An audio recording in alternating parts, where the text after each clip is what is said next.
No, he's giving me the finger. Why? No, he's right there. He's in the seat. Yeah. But is he? I can't hear him. You can hear him. Yeah. We just heard him. Jared? Can you hear me now? I can hear you now. Oh, how about that? Where are you from, Jared?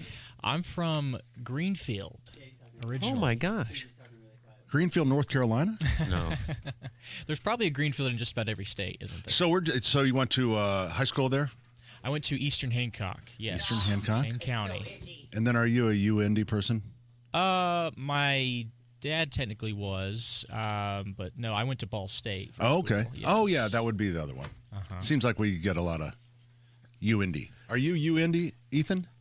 Roll Hounds. Well, welcome aboard. When did you start?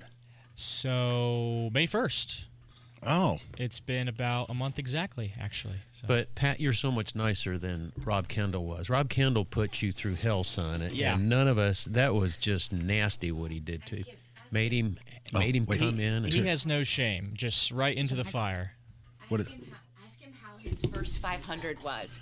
Okay. I mean, at least as a news person. Okay, here. now you have a microphone. How was your first Indy 500 as a news person here at WIBC? It was phenomenal. Being able to work. Oh yeah, being able to work with everybody. John, Ryan, Johnette. It was awesome. And getting up super early was. I mean, that was the worst part of it. But once you get to the speedway, doesn't matter. Did you all carpool? Yes, yes we did. We didn't have very many media. Well, you don't have passes. you don't have your license yet, do you, Jared? Jared, do I look that young? just gave you a compliment too quick. do. I said you were nice. You weren't as bad Well, as... I'm just kind of warming them up. Yeah.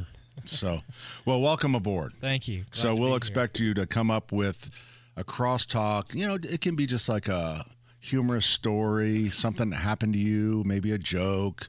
So you just work on that. So All see you in the 10 o'clock hour. here. Pressure's on. Jared, All right. I'm so sorry.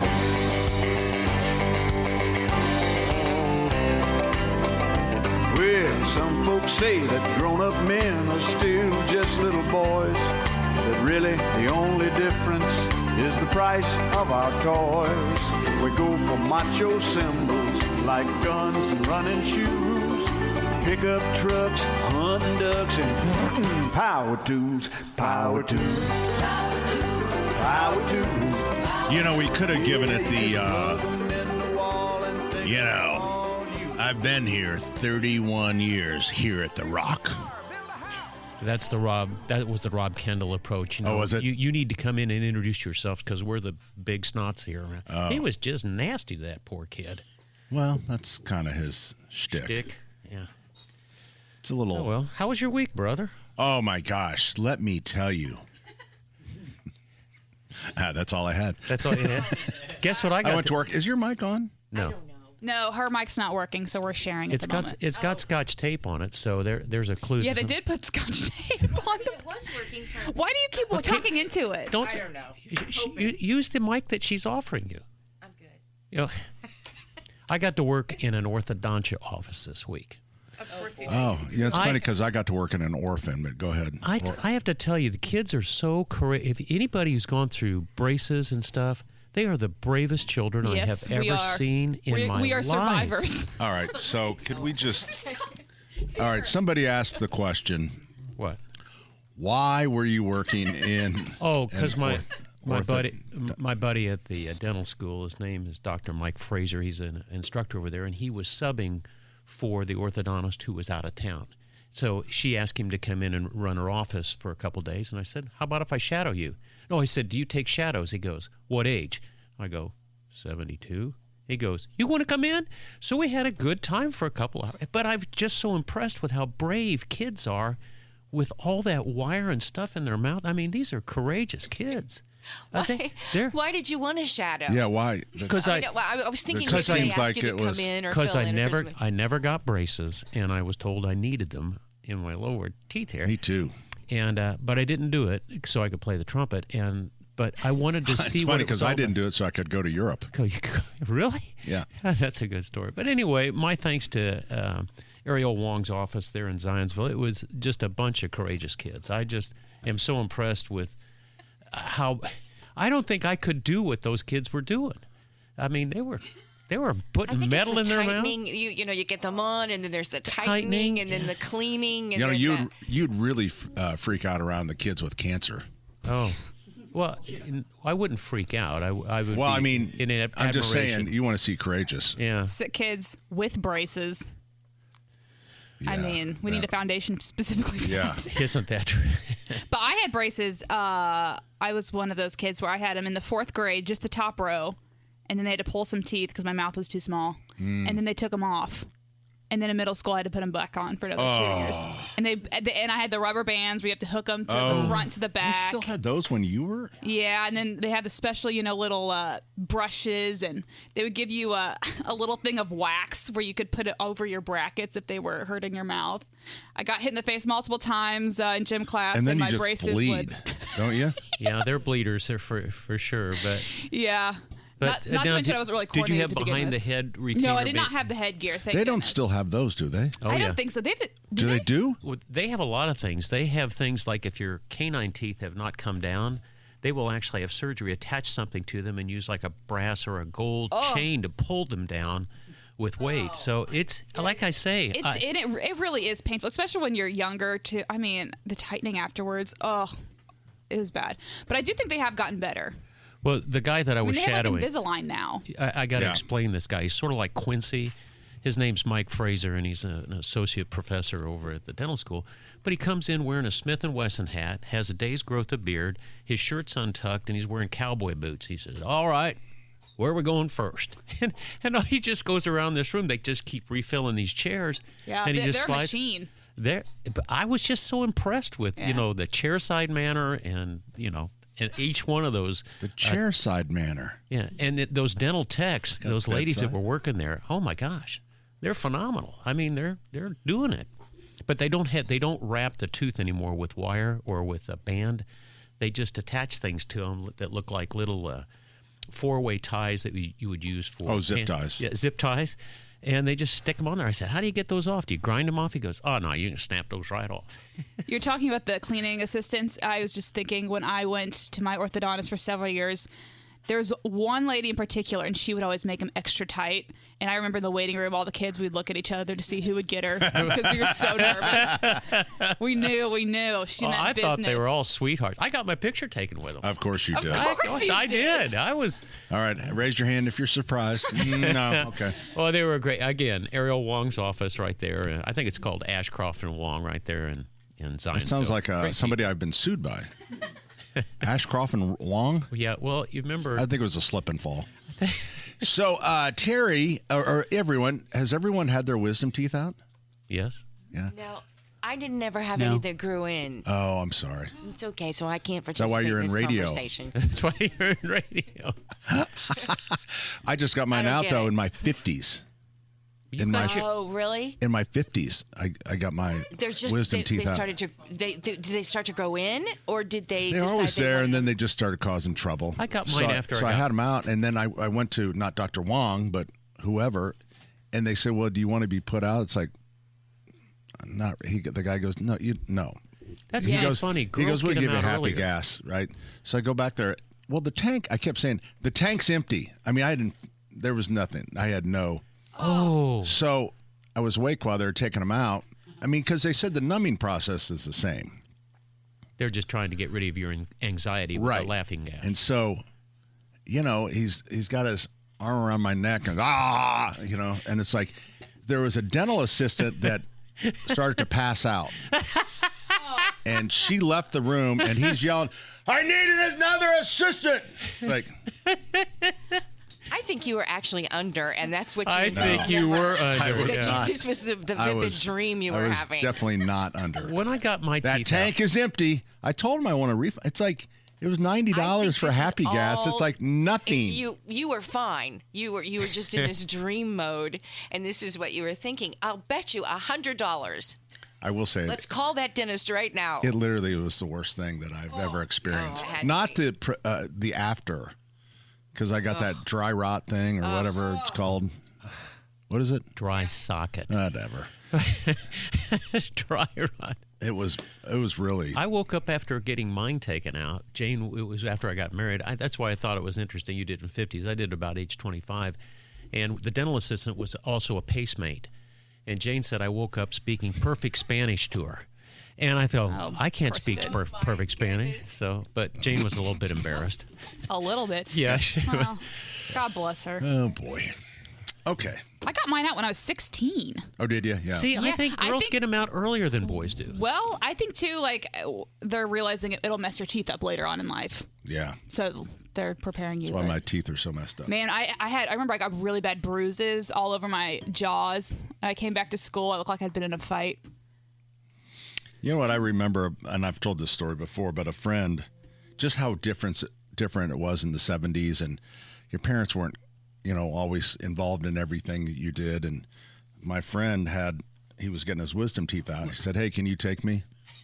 So I said I need a driver, so I took him. And then, they put him out, and then he's like, too bad there wasn't phone cameras, because there'd been great photos. Yeah, there's a reason people videotape now. So then it's like, that they gave me the instructions about his care. And how old were you? Well, I was 16. Oh, my God. And so I drove him home. I put him to bed. I had to go out and fill his prescription. Came back, gave him his medicine. Said, I'm getting the hell out of here. Wow. But that was just kind of... You would make a great house mother. But it didn't really seem unusual. It's like... I would never trust a 16-year-old boy to be in charge of my medication. Hey. It was the 70s. That's right. That's your dad talking. It's the 70s, too. That's also when you went on spring break, just the kids. Yeah.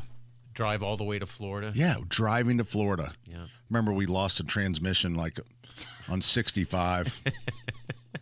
I can't imagine how you grew up. And Did you're your out there, and there's parents know no anything? phones to call anyone. You're kind of waving people down. I'm sorry. I'm laughing at you, not with you. Oh, my God. I think you reversed that. No, I said it the right way. I'm laughing at you. Oh, my goodness. Well, look at there. There's one segment, Pat. Wow. Okay, well, I don't really have anything else. Are you going to, tease what that is? Is that like a... Yeah. Do you have gloves? You know what these are? Is it like arm sleeves? They're called sleeves. Uh-oh. They're gardener's sleeves. Oh, with a little thumb? really Makes it look like classy you're with those heavily tattooed. And my arms are so, have I reached that age? Oh, no, Am I to the age Just where for you whatever get you thin do, skin? don't call them guns, okay? I Don't. will say this. The report is, I'm hearing from everywhere, that poison ivy is bigger and stronger and out at this moment more than ever, Really? and earlier than it's ever been. And it's I'm not going to say deadly, but it sounds like it is really scratchy. It can really... I mean, if it gets in awful. your eyes, in your Eyes, throat, in your but also in areas. your system, in your blood system. Yeah. Like Beth got it so bad that then it just came back like 3 months later. David gets it really bad too. Blistery. I mean, it's bad. I beat it. You beat it? Yeah, I can't. Got the monkey You're a off your back? survivor. It can't get me. You're a survivor. Don't say, oh my gosh, knock on No, wood. I'm confident. How do you, oh my gosh. Hey, no, you're gonna arrogant. Can't just get looking me at it. poison ivy. That's why I was... It's going to bust Do you your know what butt. it looks like? I've never gotten it. But have actually, you for seen real. Leaves the- of 3, let it be. If it's leaves Yeah. of 5, it's Virginia creeper, and it's a weed, but it won't hurt you. Three leaves. No, but 5 leaves are okay. But they look the same. Count the leaves. I just jump right into the bushes. How many different No fear. looking ones are there, Denny? Virginia, you got poison oak. You got poison oak, poison sumac, and poison ivy, and then Virginia creeper. Look at you. You could play for the Pacers. That would be so great, though, to have. I mean, tat it out. yeah. Yeah, if you're watching cool. Are on they It's like pretty real. coral theme? on YouTube, Pat has gardener sleeves on. It makes him look like a Well, I don't know, a Virginia what are princess. the arms princes are of so flowers like. and- I think my thin. I'm to that point where I'm. As you get older, you just start bleeding. I mean, you just wake up and just like blood spurts out of somewhere a in your hole? body. Yeah, oh yeah. That's Jimmy, what just- happens. I've never What heard happened about to the this. show Is here? Oh, this part of no. getting older where you just start Yes, to you hit it. blood just starts to pop out? I'm going to be 65, and you'll just start bleeding. Did you mention that we were brought to you by the No, I Michaelis haven't got to Corporation? that yet. You were too busy talking to my Jarrett. You goodness. forgot our sponsor. So, but anyways, these are called this is gonna gardeners. hold in the blood. Gardeners Defenders. But I think I'm just going to wear them full time. Wear them to church tomorrow and see if they give you a special Actually, they blessing. make ones that are. We don't have them. I saw it in their catalog. The a flag, an American flag. Oh, that's cool. You know who cool. else wears those? Are fishermen. Fishermen, because their arms get so sunburned. I've never seen that. I've Nope, never not seen seen that. fishermen wear Nope. them ever. Terry, do you live in I've Florida? seen it. And I watch fishing shows too. And You I don't see live them. in Florida. All They're the not time. bringing them. I'm in a league. I'm in a league, a fishing league, and All right. nobody. I haven't seen All that. right. Oh, my I'm going to gosh. take this from Terry today. Usually it's Allison that Hey, you know what is fact going on checks me. today? And it's just a quick memory, if I She's may. just mad because she doesn't have a microphone. It's the US 40 garage sale. Yard Oh, sale. is it really? Okay. And one time, you and I Oh, God. got in Here the we car go again. That's right. with, I think, Greg Pilcher, and we broadcast the whole morning show, stopping on US 40 to garage sales. Oh, you boy. remember that? Yeah, I do. I had not remembered it until David told me yesterday. Hey, you know the what? sale's going on. I wouldn't have remembered it because I remember all the crazy stuff we did. But that's when you said that I mean, we got out with a microphone. And I know, and I remember you. I remember now being at the car broadcasting or throwing it to the news or whatever, and you were out like shopping. Wow. Did Vince come with us, or he Vince was? did come with us. He I did. think Vince was in the car too. It's the Home and Garden Show, brought to you by the I'm not Michaelis kidding you. Corporation. It was so funny. They're What a probably funny still memory. there. When you really think about it, what a funny memory. We're coming. I'm crazy. The way you save me, who could blame me? When I just wanna make you smile, I wanna throw you like Michael. I wanna kiss you like Prince. Let's get it on like Marvin Gaye, like Hathaway. Write a song for you like this. You're over my head, I'm out of my mind. Thinking I was cool in the wrong time. One of a kind, living in a world gone past. Hey, good morning. Welcome back. Pat Sullivan, Denny Smith, Terry Stacy, Allison Lemons. Ethan is behind the board. We're back in studio. The Home and Garden program brought to you in part by the Michaelis Corporation. Water, storms, fire, and wet basements. Life happens. Michaelis happens to help you through it. We're back. We're back. Oh, God. No, don't Hey, change. what do you think about the big controversy at the Pacer game with Pat McAfee? Oh, that's a really great question. Big fan. I'm a big fan too. I don't think it. I think everyone gets too sensitive. It's like it's not like we don't like Timothy Chalamet. I can't say it. I still can't. Chalamet. Timothy Chalamet. Chalamet. I think everyone likes him, They Yeah. do. but Pacer, you're supposed to boo. You're supposed to boo. I don't know. You know, I've heard so many different things on why some did not like it, including the language, a couple things like that. But, and then, of course, John Mellencamp comes out. I know. 2 days later, John. Mellencamp, Come You know, on. so now that's going to He that's was reading happening. his social feeds and thought he's going to get into Well, it's this probably one. the most he's been talked about in a while. So, Yeah. My thing is everything needs context, and he didn't know that he was going to be doing that. True. They handed him the mic, and he also didn't know it was going to be televised on national television. Right. If that's just played at the Pacers Stadium, that's awesome. Well, right? But because it got the TV, And Timothy Chalamet is actually friends with Pat McAfee, so they thought it was funny. And Yeah. then I saw a lot of Knicks fans commenting on social media, be like, "We do that to them when they're at our stadium. Exactly. It's part You know of the, what? It's part of the sport." That was another point. It's like if Peyton Manning was shown on camera at the Knicks game, and Madison Square Pacer Garden, game, yeah, big boos. he would get the heck booed out of him. Yeah. right? So it's just like it's just kind of part of it. I mean, look what happened at. I mean, do you guys hate Tom Brady? no. I think the shtick is wonderful right now. I don't. It's I just thought like Right. it was fun. He got booed all four corners, and I thought that was cool. He loved it, though. You Yeah. could tell. Oh, you Loved could tell. it. Yeah. And he totally expected it. yeah. And he had a Totally great thing on expected it. social media too. It's great to have one more successful drive in front of the Colts fans. I thought that was really. Did you see his Yeah. head though? The G-force got him in the second turn, and he just sort of. Oh, is that right? Oh, it's like a bad hit from the linebacker. You know. So It was fun, though. Great race last weekend. Great fun for everybody. yeah, was the Everything race went just a week ago? It was just a week ago. Seems like I know. so Yeah. long There's ago. been some conversation that they're from fans wondering if they should move the Grand Prix to the end into the fall. So you have you have just the 500 you focus on now, the Right. tradition, but move the Grand Prix to the end of the racing series, and the champion is crowned here. by having that race in the fall. Well, no, that's a Right. good idea. The fans Thing is, came up with that? obviously they're taking advantage of the race fans being in town, and that ticket's not free, right? Right. So how many people go to the Grand Prix? Not as many as the 500. No, but I mean, is it 50,000, You know, it's very- 75,000? I've heard 100,000. 100,000? Heard that number on occasion, but I don't know. I think don't it know would the be. number. I think it can't might be hard 100,000. for I bet them. it's less. I bet might be hard for them to get 100,000 in the fall. Well, right. It's Because the football season. Right. apple orchards are open. Right. I think the local fans here would like to have it because now we get another race in May. Sure. I mean, other than the race in May, we do have another race out here. We have the Brickyard. We have other things going on, but to have IndyCar back a second time. Well, I guess we could call Doug Bowles and see what he Well, thinks. you know what? He's probably right. He's probably still in the camper. Probably nobody told him and the race is over. I'm telling you, from the yellow shirts to Doug Bowles, I mean, it's again an amazing thing, and to see helicopters flying over leading a pace lap is Wasn't that cool? unimaginable. Yeah. And the drivers, Elio saying, you know what, I just kept up with the underneath. I wanted to see the underneath, so I wasn't paying attention. I wanted to see what it was like to drive There could have been a wreck under there. of the helicopter.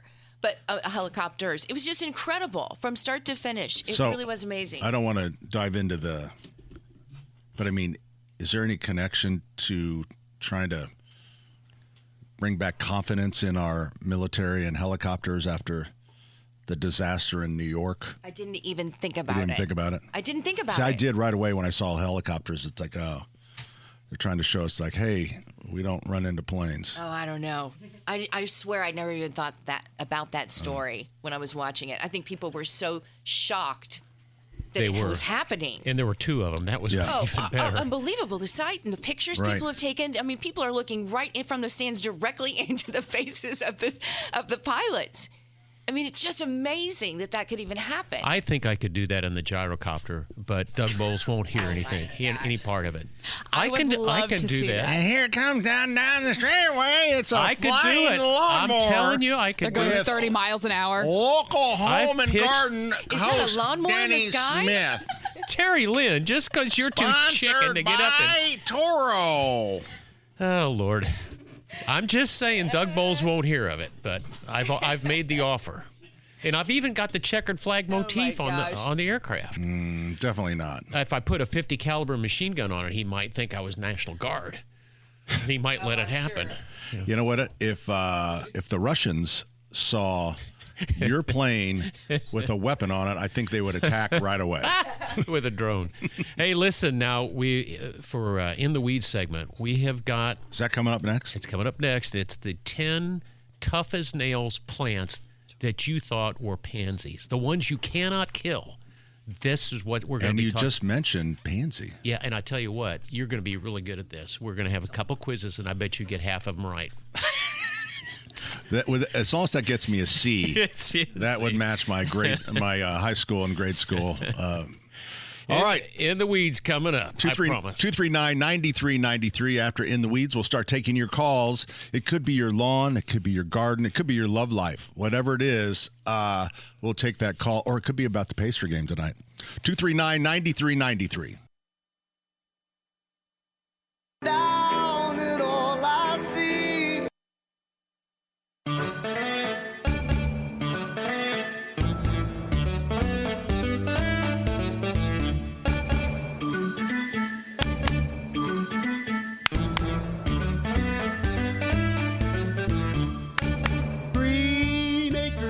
Ladies and gentlemen, boys and girls, the segment that some people like and some people fear.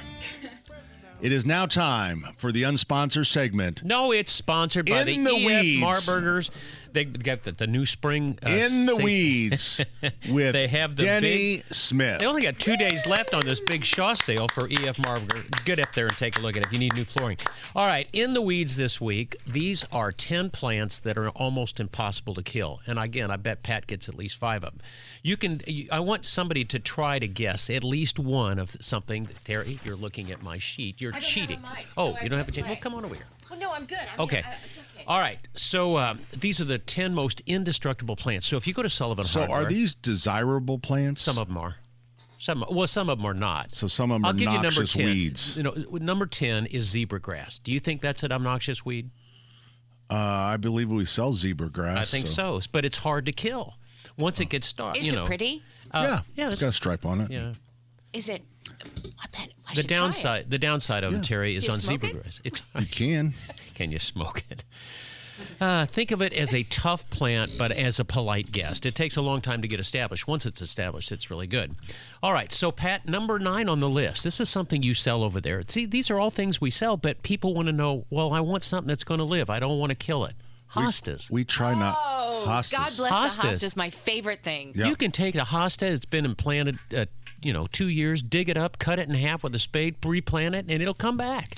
My not famous, a hosta story I have when I was younger, in my 20s. I've had a lot of kids, so I was doing some gardening and just left some hostas outside all winter long, You can't kill them. and they just came right back. The only thing it'll get them. Sitting in a plastic tub on the garden. Now, deer and slugs love them, but you can't kill those things. It's like a friend that shows up at every party. They're going to be there every year for you, Pat. All right, now here's another one. It's called Echinacea purpurea. Oh, Coneflower. This is Coneflower. such a See, Pat coneflower. got it. Pat got And it. good for Jenny, you too. I own a garden I center. know, but would you think these are as tough as these are the 10 toughest according? Oh. Well, I'm not going to say according to because then I'll tell you all my secrets. But they say that it's hard to kill them. They are pretty hardy. Yeah, they I'd say, say. it's like the kid says, I'll raise myself. I'll take myself to the dentist. Coneflowers have come a long way because it's like so many other plants in the the genetics and stuff have advanced. And it used to be you would kind of get yellow, and now I mean it's a get any rainbow of colors. Purples, reds, raspberries, they really are pretty cool. Now, Pat, this is another one you sell, and we're going to make some people mad because I hate these plants, but they really are pretty hard. Hemerocallis. Daylilies. Daylilies. See, he even knows the Latin terms for these rascals. Did I mention I own a garden center? Yep, I said you'd only get 5, so we're going to start getting to the tougher ones here. If plants had a zombie apocalypse friend, this would be the daylilies. This is why I don't like them. They just keep coming back, and they. Well, the daylily, I'm not into the single. There is a society. I know the daylily. And I'm sure society. I'm going to get some email You've been about rotten to that group. It's a club. It's not a gang. this. You know what? The last time that I tangled with the Daylily and Hosta Society, Kent Sterling wrote me a note and said, "What the hell did you say?" This guy is furious. You've been rotten to them for No, a I long, haven't. long I time. was trying All right. to promote their club. Hey, this is my segment here, brought to you by Called E.F. them drunks Marburger. at one point. All right, Well, I said there I'm was gonna a give you a fight couple over more. a daylily. Pat, what is liriope? What do we also call it? Monkey grass. Monkey grass. All right, so there's your 5. I thought you would get it. It's the Chuck Norris of ground covers, ladies. Monkey grass you could walk on it. It's not. Is it considered a walkable? I don't think that's proper manners, but I guess you could. Yeah. I'm not sure that it would maybe not make it. It's not going to kill it. It's not going to kill. Nothing kills But it. monkey grass, the purple color is the most popular, but there's a variegated green with a white stripe that is very popular as well. It's Getting pretty more cool. popular. It's getting pretty cool. All right, the next 5, you may get them. Does anybody think of the one plant that's hard to kill? Everybody has them in their yard. I I actually was thinking about margaritas, but not that. No. Okay. These are the ones I don't like. Yucca. That's the one. That's Yucca. the one. That's Yucca. the one. You can dig cannot that thing up, and the root is so far down you can never Yeah. get that thing out, and it makes babies. We don't even sell. You know what? We It's don't a- even And you're sell like, them "What anymore. are you Don't doing you? making No. babies? I don't need No, you. it's a cactus's punk rock cousin. I mean, they are impossible to kill. They you are. could pour ground clear right down on the root, and it's still going to come They back. do stay green though through the winter, and it's kind of nice to have some green out. How many do you have? About 1,007. I hate them. Wow. A lot, because they just keep having children. One time, my Catholics. friend came over and said, "Your century plant is blooming."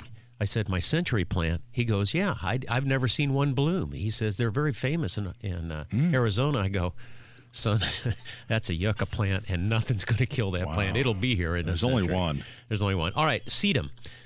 Do you sedum sort of ties everything together? Stone crop. Stone crop. Look at you, Pat.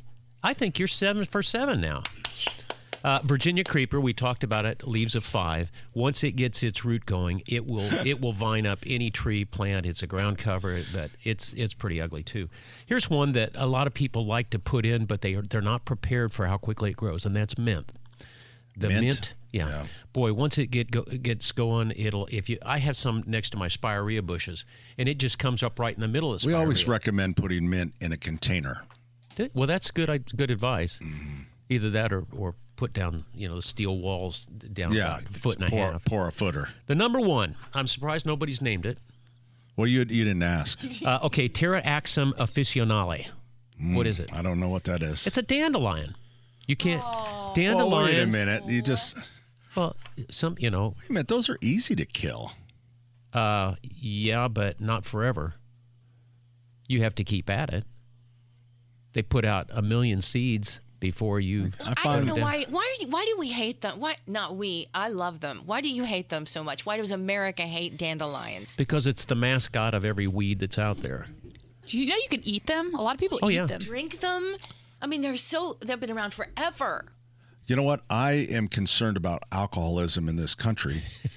And I think the more dandelion wine that's around, the more people that are going to get hooked. It's good for your liver.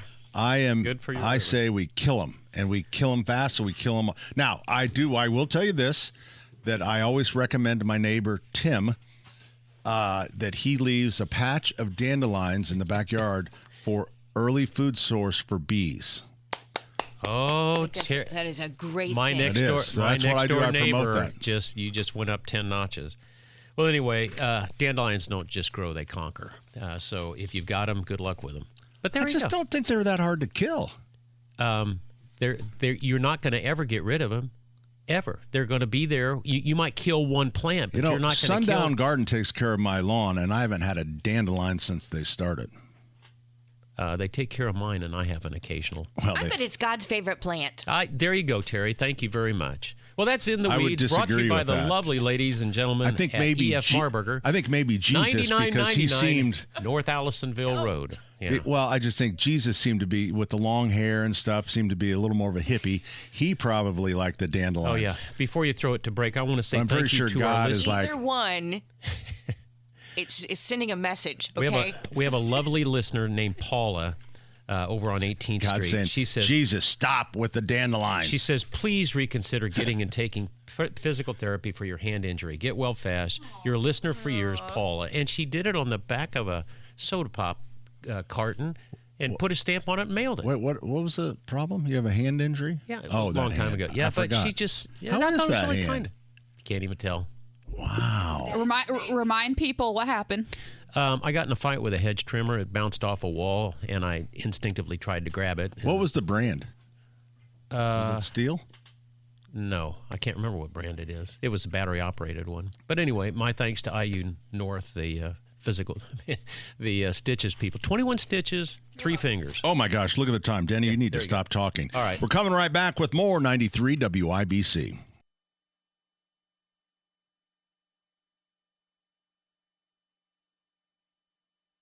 I'm always looking down at all I see. Painted faces fill the places I can't reach. You know that I could use somebody. You know that I could use somebody. Hey, good morning. Welcome back. Saturday's Home and Garden program brought to you in part by the Michaelis Corporation. Water, storms, fire, and wet basements. Life happens. Michaelis happens to help you through it. You guys are creepy. Woo! Creepy. We're here till 1 o'clock. Oh, no, we have IU football. So we are out of here at 12 o'clock. We're replaying the game from September 12th. What a memorable game. That was a good one. Hey, you want to tell us about Remembering Rita? Yes, I do. That's a week away now. Yes. Thank you very much, Denny. Remembering Rita, it's to benefit the Alzheimer's Association. My mother passed away from Alzheimer's. It's a miserable disease. So we have a barbecue every year to remember my mom and to raise money and awareness for the Alzheimer's Association. It's a big deal. It's a big deal. It's our Keystone location. And if you come out, too, you'll get a kind of a sneak peek of our new grill palace that is under construction right now. Have they got the glass in yet? They do. They do. Mm-hmm. So in case it rains, we got a place to be. We do. Yeah. That's right. How about that? I mean, everything's covered. You've got the shelter, and then but where we will be. Yeah. So it's you make a donation, and it's a great buffet, barbecue buffet, I should say. And we have who's playing? Do you know? Is it Boogie Nights? We Yes, have Boogie Nights. live music. Yep, Boogie Nights. Boogie Nights will be there, and then you'll have a chance to win a Weber grill. Oh, nice. No, not Weber. We don't like Weber anymore. Oh. A Big Green Egg is what I meant to say. Oh. Yep. It's a long story. I'll find out later. What's that? Why we don't like Weber? Because they dumped us. Remember? Oh, that's right. We're still in the grieving stage. You know the funny thing about that whole thing that happened is that somebody clipped that audio, and they're sending it around to all over the country to the. Breaks your heart, doesn't it? No, it's business. So business. If you didn't hear, so we are a Do It Best and True Value member, and then there's other distributors and. Weber for our channel. This doesn't affect the box stores or online. This just affects our channel, as they call it. In the biz, we call it our channel, which is independent hardware stores. And so they got in bed with Ace. And so Weber, so we've been now they still want me to carry Weber, but I would have to buy it from Ace. That's kind of our competitor. So I have found that out since the last time.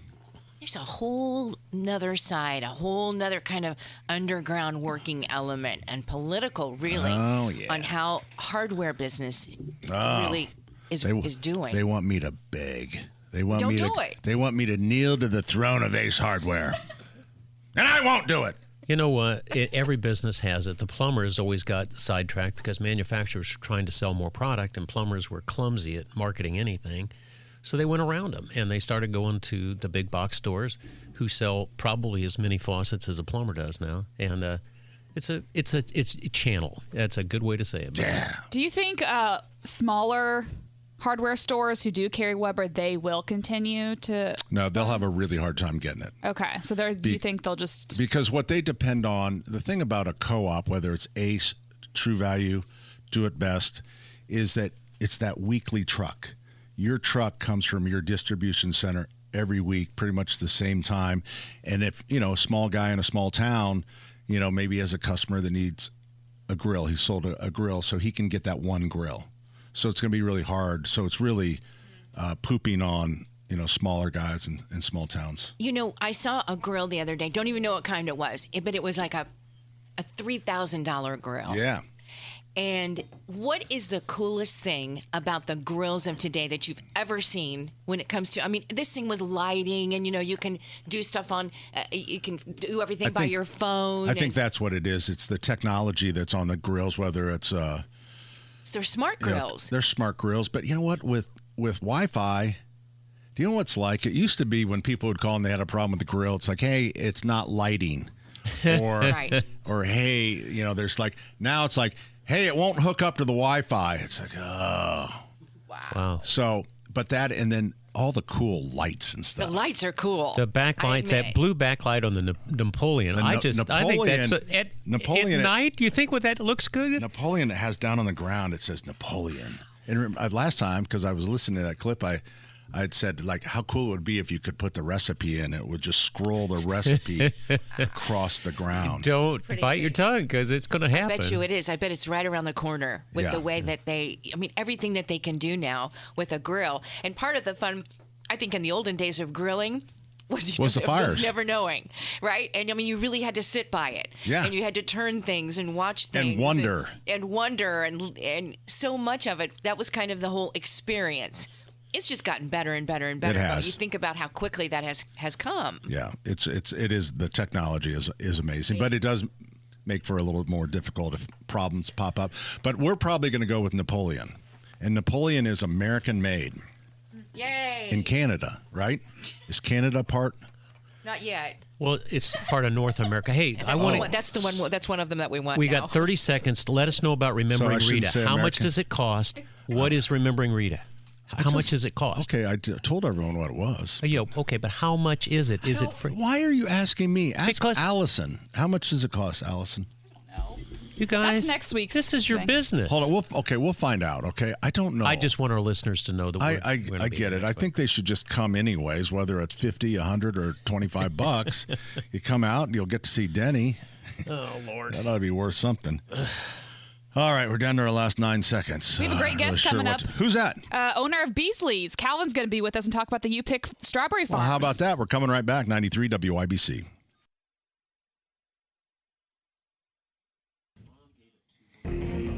Hey, Jared, how old are you? Take a guess. You know what? The reason I'm going to say 22. That's close. I'll take it. I'm 25, though. 25, because you're sitting in the dark, and I just think of that as something. As I look into the news booth, is that what Yeah, it's the called? news booth. It's just completely dark. Is there not? Do we not have a light in Let there me for let you? me see if I can make some adjustments real quick. Well, I just think that that's why it made me think he was in his 20s, because I feel like people in their 20s sit in dark rooms. You're so right. Every my time I gosh. come in, Oh, there's there you go. it's Now a I can brand new see. world. Oh, a fine-looking Let there young be man. light.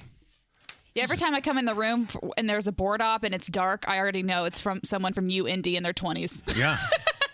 There you go. Look at that. What a fine-looking. Oh, that's funny. He's got a face for TV. Whoa. Yeah. Never heard that one before. Yeah. It's been a face for radio usually. Well, I you get. know. That's There it goes. Sullivan. All right. Well, welcome aboard. Thank you. All right. If you need any help, if you need us to track down any stories or witnesses, we're here for you. All right. Appreciate that. Thank you, Jared. The WIBC News Center. All right, we have a very special guest coming up, and that is Calvin Beasley from Beasley's out in Danville. We'll be visiting with him.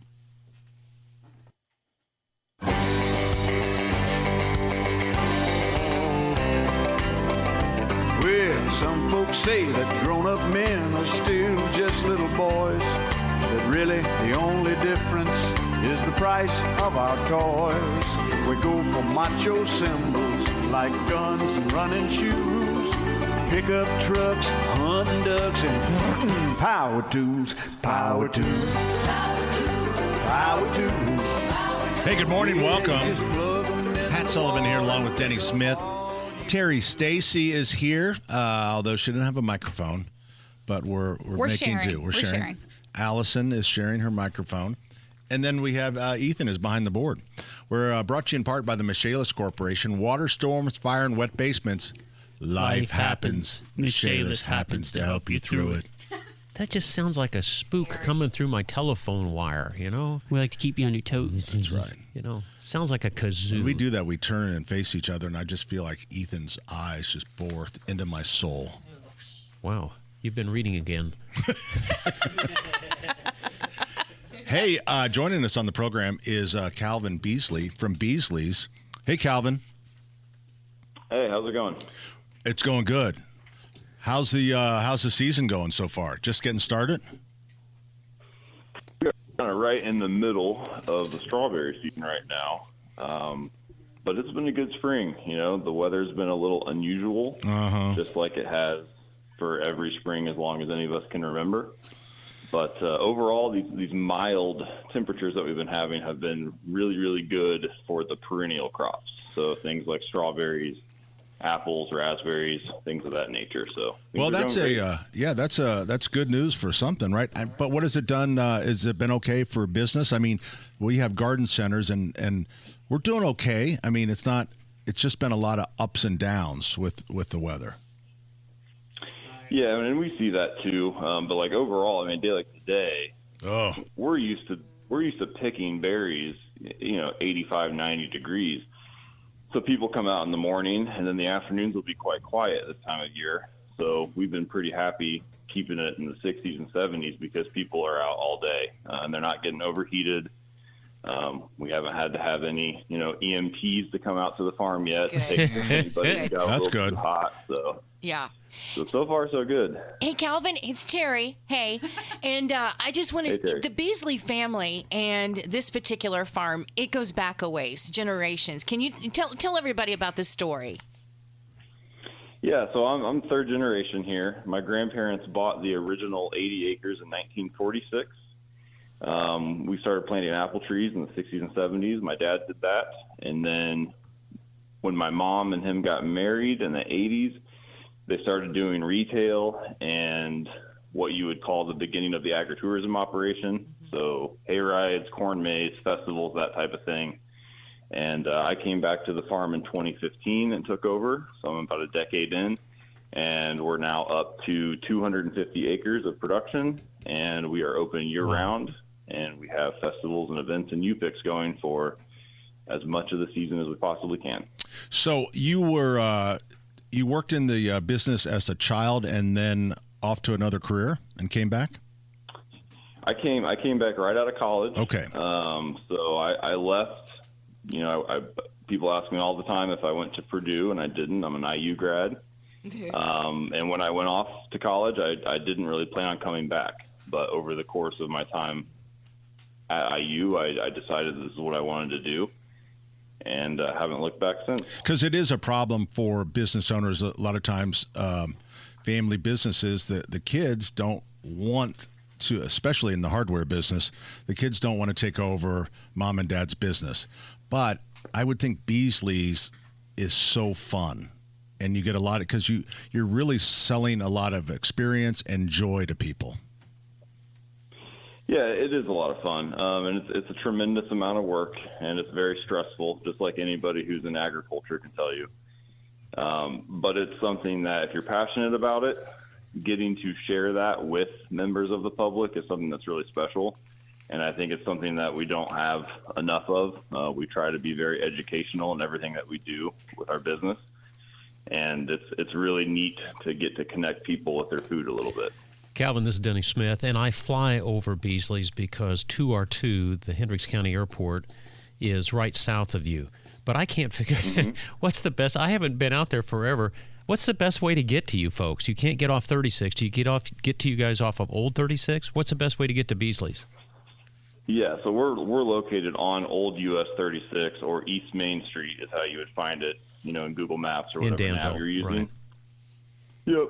So the best way to get to us depends on what part of town you're coming from. You know, if you're coming from the north side, you know, you just take 465 down to Rockville Road 36 and take that all the way west. You can also take 74 to Ronald Reagan, take that down to 10th Street or to Rockville Road, and then take that west. If you come from Rockville Road, I think I'm just going to Uber. No. When you get to Rockville Road, as you come in, you'll know to turn right on Old US 36 by all of the warehouses or the U-Rent warehouses. There's I remember them as orange, but you can turn there and then go down to Beasley's. Yeah, they're actually blue now. They're blue now. Okay. Self-storage place. Yep. There we go. I wish you wouldn't have. There's a Cabin Coffee right there too. Calvin, I wish you wouldn't have told him that. I would have rather him get lost. Yeah, we don't know if you want him there, but Calvin, I've noticed, or one of my favorite things about Beasley's, to be honest, is you guys have so many U-Picks, and I feel like you keep adding things every year. Why do you think so many people want to participate in these U-Picks? Because I feel like they're getting more and more popular.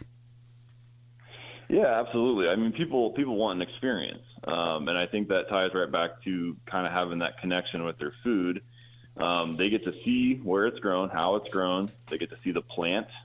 For a lot of people that come out to pick some of these things, they might never have seen a strawberry plant up close or a raspberry plant. So they get to have that opportunity. Obviously, there's the agritourism side of it, which is, you know, it's a very photogenic environment. So people get to have really cool pictures, and, you know, we get tons of really cute tags on social media, people with their kids and families and stuff. But our goal is to eventually get to where we have something to pick from Memorial Day all the way to Halloween. And we're getting very close to that. We do strawberries right into raspberries. We have our cut flowers, so we do zinnias, a few other flowers. We have the Sunflower Festival, and then in early August we jump right into apples.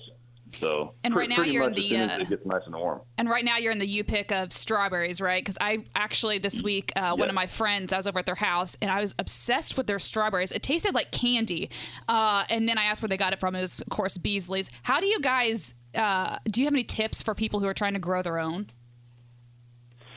Well, it really depends on the type of system that they're trying to grow them in. So strawberries are pretty cool because they're so adaptable. I mean, you can grow them in containers, you can grow them in hydroponics, you can grow them in a matted row system, which is sort of the traditional commercial system for the Midwest.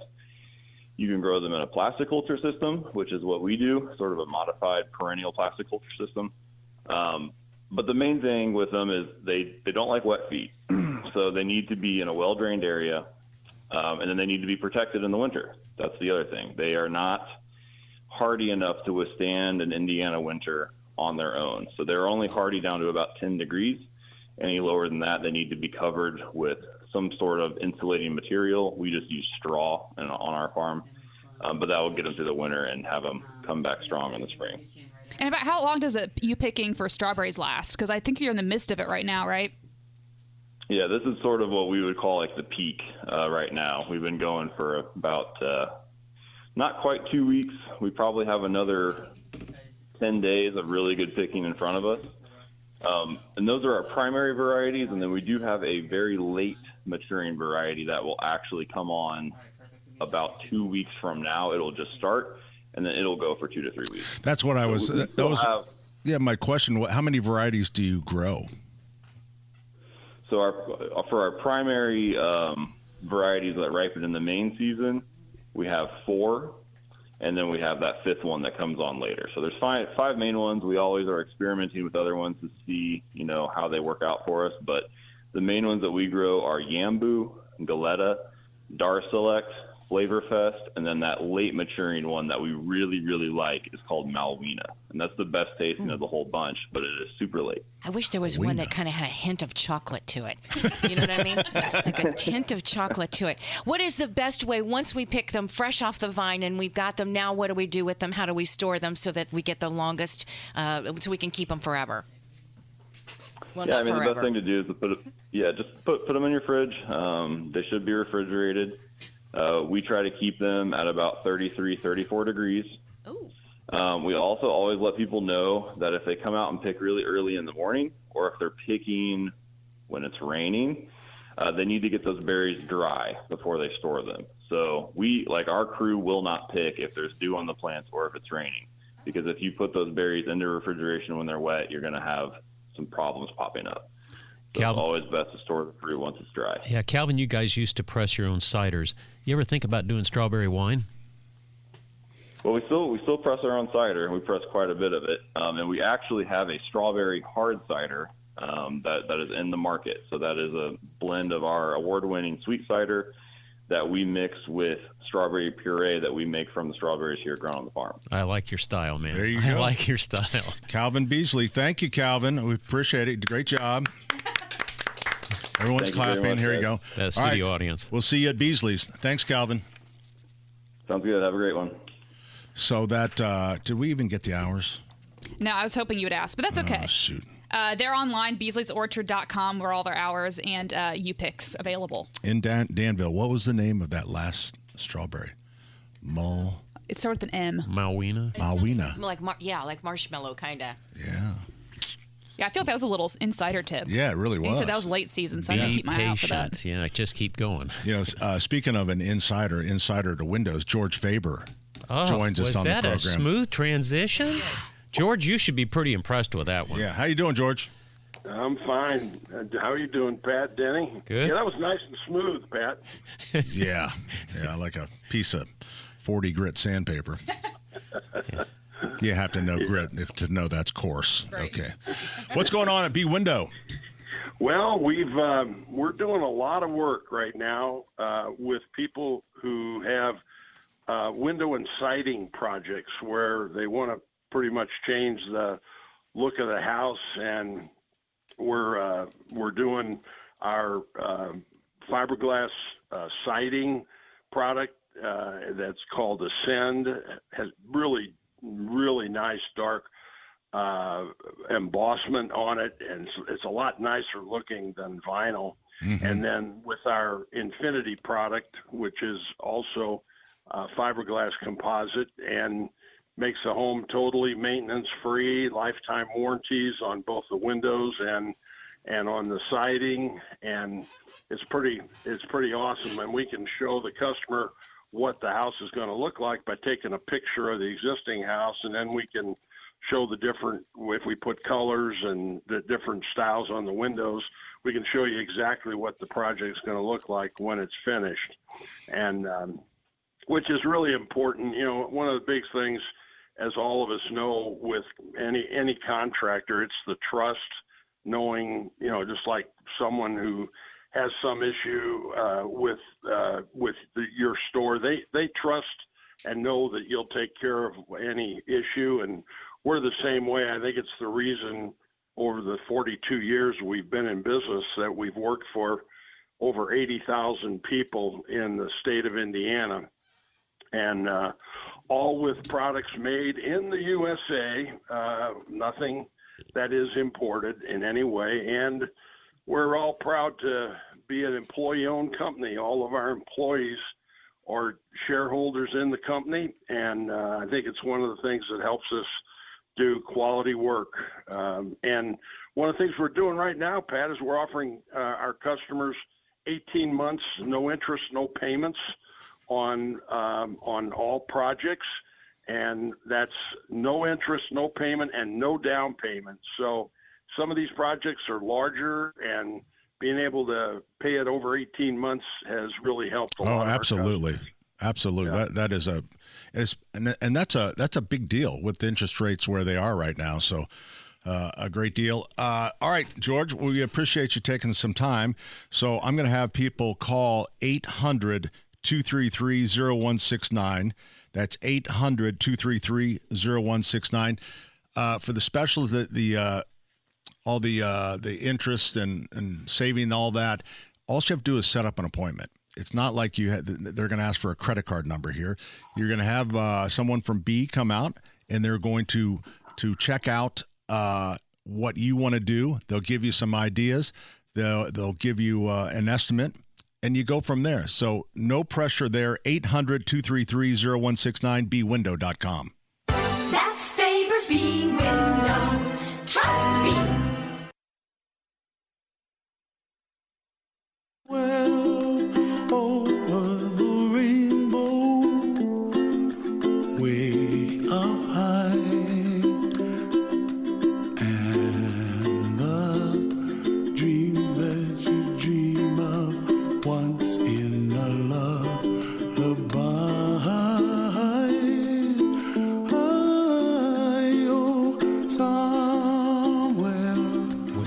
When this fellow died, he had, I think it was 200,000 people in Hawaii. He was a heavy fellow. He weighed about 490, 500 pounds. But he played the ukulele, and he was a favorite son of the Hawaiians. And his burial at sea was, just Google it sometime. It was really, really something. You know, this song, I believe, was recorded at 2 a.m. He woke somebody up, had an idea, and that's how he did it? He was I think that's true. Amazing guy. I believe it. I can't pronounce his last name. First name was Israel, but everybody knew it as Is. 239-9393 is her number. We're here till 1 o'clock taking your calls, so jump on board. You know, somebody asked me the other day, and I had an instant reaction answer. A gentleman looked at me and said, hey, is it too late to put down crabgrass control? I said, oh, yeah, it's too late. And then all of a sudden it's like, wait a minute. Is it too late? Because it's been cooler? It's been cooler. Here's a little story from Beth swims in the morning with the master swimmers. You know, it's like adult swim, you know. Oh, good for her. And it's early in the morning. I think she leaves the house like at 5:30, which is like, good heavens. But anyway, so they always, on the north side, they're all over the city, the masters swimming. But she's either always at like North Central or Lawrence Central, one of those pools. They have beautiful pools, of course. But then in the summer, then they moved to Rivie, the Riviera Club. Oh, off Illinois? Yeah, right after Memorial Day. They made those plans. They went ahead and did that. It was so cold, they had to go back to the high schools because it was so cold. Yeah. So unless you have wet it is, and they said they've never had to do that before. Yeah, I noticed Brian Wilkes, the weather guy, he was talking about that yesterday. He was saying how chilly it's been compared to past Mays. It's been a while. And in some ways, it's good for gardeners to work in the cool, but at the same time, there's been some cold. There's been a fair amount of rain. Yeah. So it's kind of that, what do we want? We want to be outside and work in kind of a sunny 68 to 74 degrees, something like that. We've always got to bitch about something. Humidity, heat. And now it looks cold. like it's gonna kind of kick into the 80s. So the answer to the question is maybe it might not be too late. That is absolutely, because they do have most of those have post-emergent control and will kill crabgrass even in the 2-leaf stage. So I guess maybe it's just funny because it's like, my gosh, tomorrow's June 1st. Isn't that amazing? And we normally would not. Now, but it brings up another interesting thing. It's like, okay, so if you did let's say that you put on your crabgrass control earlier, we always suggest mid-April, second, third week of April. Let's just say that you jumped the gun a little bit because you saw other companies out and you put it down in March. Well, then you burn through your protection. Yeah, so if you're mid-March, say you went mid-March to mid-April to May. I'm surprised this got past you because you're always wanting to sell something. Well, I'm getting there. Okay. So it's possible you've run out of control and you need to reapply. Now you need to reapply. There he goes. Ladies and gentlemen, I hope you saw the eyebrows go up on YouTube. But it is kind of, I just hadn't even thought about it. It's like, wow. So I guess I don't really know the answer, but here's what I do know. If you've had fungus on your lawn, put fungicide down now. Now, before it gets hot and humid, because it's coming. You can just see. Well, in fact, next week we're supposed to be in the 80s again. Yeah, I would get, if you've had it, and even if you haven't had it, and if you have a bluegrass lawn, an older lawn, that I would definitely get it down. The turf type tall fescues are much more disease resistant, but our old common seeds, which were bluegrass, fine rye, and some fine, not turf type tall fescue, but regular fine fescues, they'll get disease on it, especially the bluegrass. So there you go. Hey, we got time to talk to. Now, when we come back, we've got Peggy and Brett. Hi, Peggy. Oh, he does that to embarrass me, Peggy. No, I didn't. Ethan and I had a plan. Oh. So I hear you. Hi, Peggy. You don't believe him, but you heard him. Yeah, I don't believe him, but I hear him. Yeah. What's up? Okay, I have a question. My son's looking at an older house, and when they did the inspection, the guy said I would get the foundation looked at because some of the brick, it's a brick on the side of the house. It's not a regular concrete. So who would you all recommend? Our show sponsor is Michaelis. They do it. I also am a spokesman for Indiana Foundation. You can find them at indianafoundation.com. You can do the same thing with Michaelis. They're both great companies, and a lot of people like to get 2 bids, but there you go. But you need to find out, and they'll let you know whether it's just a superficial cracks or if there's really something to it. So and they're both really reliable. So I would, but definitely have it looked at for sure. Will do. Thank you, guys. Yeah, good luck, Peggy. Peggy, thanks for the call. Have a great day. You too.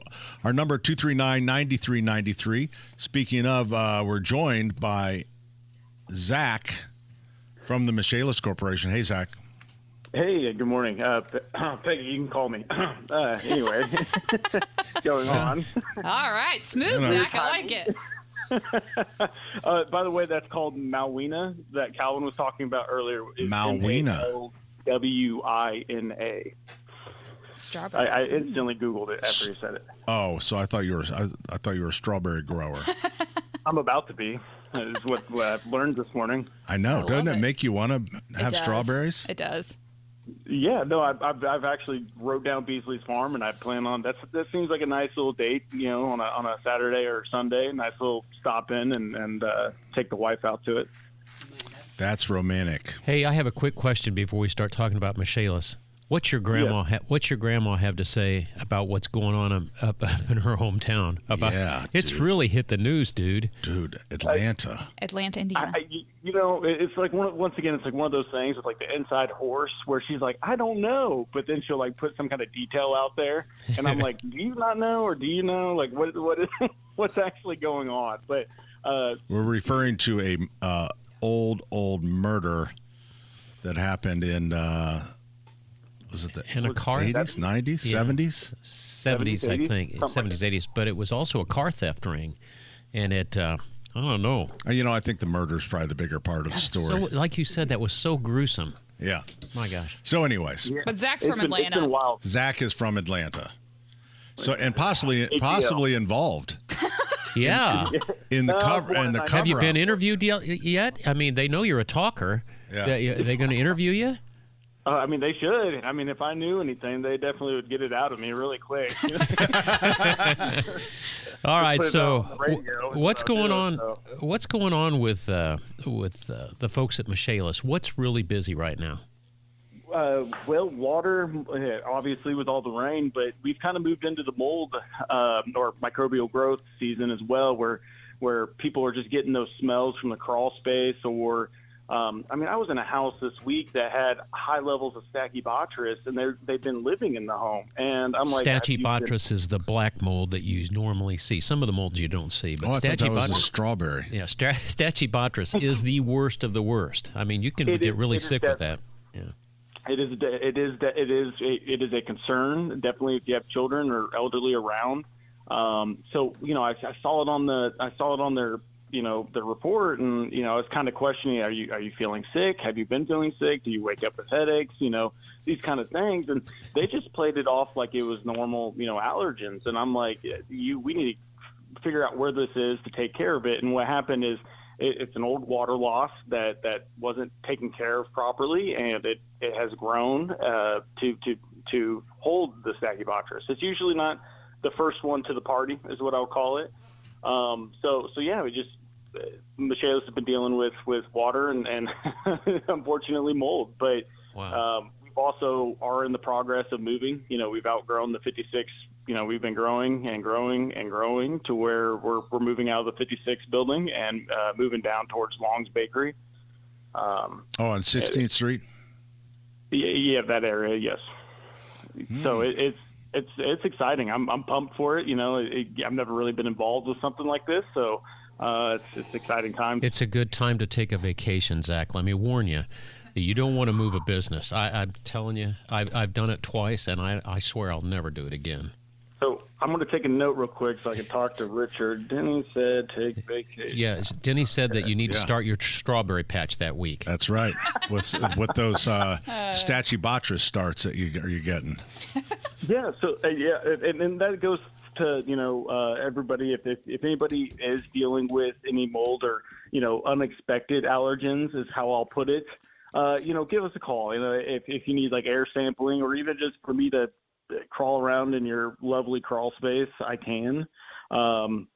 This is a story from 2 weeks ago. I got into a crawl space and there was a fox in it down in Martinsville, which is a first. I've never witnessed a red fox in a crawl space, and Aww. I immediately started negotiating. I was like, I'm not fast enough to get out of here. You're small and fragile. Let's just go our separate ways. They're not fragile. They will bite you. But like that's a crazy, snake. though. Yeah. That's what we always talk about. It's like, You never know. you can't just ignore the crawl space or the basement. You got to take care of those things. So I pulled up to the residence and I saw the fox sitting on the porch, and I was like, oh, that's cool. He got a little fox statue. And then he moved, and I was like, oh, that's great. I will see him in about 10 minutes. So this is awesome. There you go. Yeah, but we're gonna help them out and take. There's a hole that is in the crawl space vent that he has created, and we're gonna seal that up and make sure that he isn't able to get in there, and any other rodents as well. But it's one of those things that you just kind of add to your storylines of things.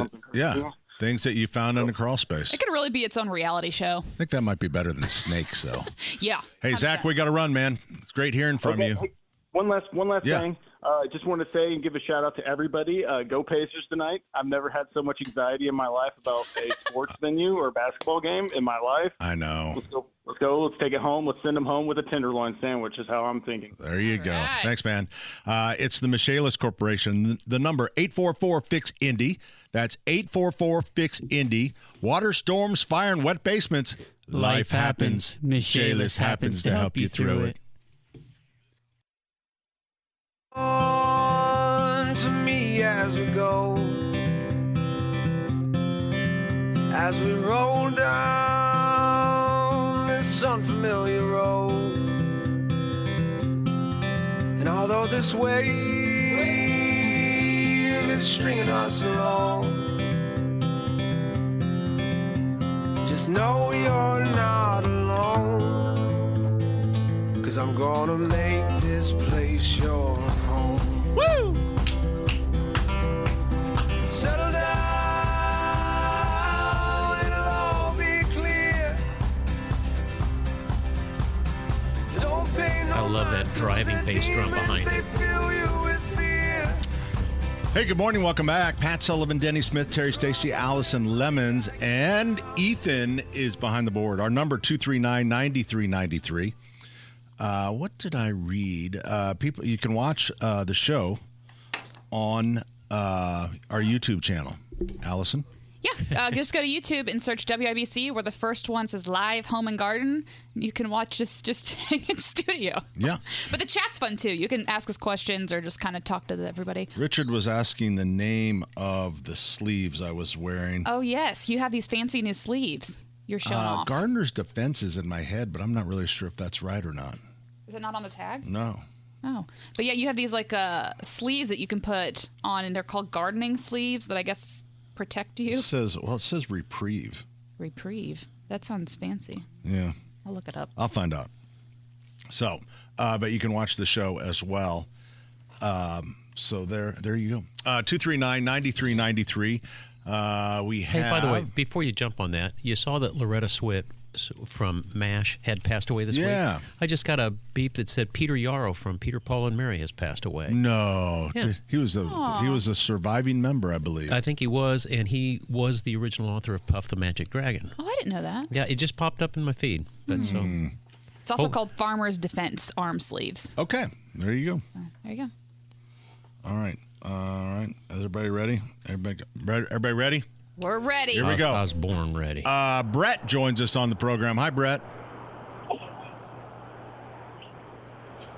Everybody was ready but Brett. Yep. Hey, Brett. Hi, Brett. Are you driving? Okay. That was enough of that. All right. That's pretty good. So, do we have a little preview of Draft Corner? This is cool. I've been watching Terry practices before she does the real one, or she loads the chamber with a live shell. Yeah. But this is really cool. This is stuff we all have at home, and I'm going to give one clue. I'm just going to say the word pipe cleaner. And until I got in the plumbing trade, back to their childhood. I never knew what a pipe cleaner was for. It's for cleaning the orifices on gas fixtures. You know, the little brass orifice that you screw in, and the bigger ones are, of course, for natural gas, the little ones. No, but I never knew that as a kid until I got into the trade. We always had to have one of these in our toolbox. As a kid, we just love pipe cleaners. I know. How many kids do you know that bent them in half and stuck them up their nose? None, Denny. None? You? Oh, that was Speedway. I mean, we learned how to do that. Speedway! Get under the bus! Yeah. Oh, boy. Hey, you know what? The other big news this morning was, how about the swim trials coming back in 28? It's pretty cool. When you do it right. Nice job, When Indy. you do it right, you get another invitation. Nice job. We just have a great setup here. It's a great time. I know. It's perfect. Yeah. It's perfect. Everybody had a great time. It was a great success. So they're back. Yeah. And then on the flip side, I had somebody that told me yesterday, it's like, I don't like coming south of 96th Street. It's too hard on the cars. So we have on one hand, the swim trials are coming back in 28 to Indianapolis. And the other side, we have people in Hamilton County don't want to travel on the roads in Indianapolis. Tim Hinchy from USA. No, you really can't. I really can't blame We them. had Tim Hinchy from USA Swimming at the parade last year, remember? Or maybe it was 2 years ago. But he's really tight with the Carmel swim coach, Chris Palmer. Oh, that's right. Yeah, but Tim was he's a good guy. That's exciting. It is. Very exciting. And we went, Beth went 2 nights, I went 1 night, and we will definitely go again. It was a lot of fun. Yeah. But as far as the roads, there's no way. You're coming from. Don't get me started. Because this whole bus thing. Oh my God! I know. They have got it closed. Washington Street. You could not make it more impossible, city, for anybody on the east side to come downtown. They are stone deaf to us. They are getting all this feedback, and they yet don't care. The buses are empty. They're in their own echo chamber. The bus that was in the accident a week ago. Yep. No riders. Nobody had to go to the hospital. The billions of dollars, federal dollars. Usually when there's a bus accident with 6 people on it, there's usually 18 claims. And try to go north you hear on that Illinois story there? Street. Everybody jumps on the bus when there's a bus gets in an accident. But try to go north on Illinois between the bike lanes, the buses and stuff. This is crazy. Well, this is just they've nuts. got Washington Street now down from Irvington closed, from Irvington to down here to State Street, and it goes all the way out to I just Cumberland. think I think the priorities are just a little screwed up. We should start with really good passable roads. Please. Just start there. Yeah. And then later we can come out with your fancy green paint that you want to put all over everything. It's just like, and I know some of this is federal money and I get that, but there's got to be some state and local money that's going into this. Walk away from it. Why take money to do something stupid? How about this? How about this? Smaller buses that come quicker.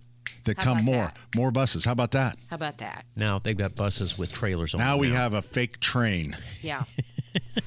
I told you we got to go. But my kids who don't, because young people do not listen to local media, and they were. What'd you say? Yeah. Yeah. Ethan, who goes, what's going on in Atlanta? Yeah. It's like, well, you don't listen to the local news. But my kids, they said, because they were making the big deal, it's like, they said, well, when's the train going to start? It's like, it's not a train. It's a bus. They go, it's a bus? Why is there a train station? It's like, oh, stop. All right, we're coming right back with more 93. Purged me. I've been purged here. WIBC.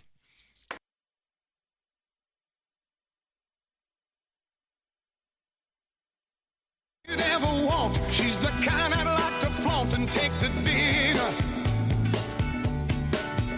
But she always knows her place. She's got style, she's got grace. She's a winner. She's a lady. Hey, good morning. Welcome back. Pat Sullivan.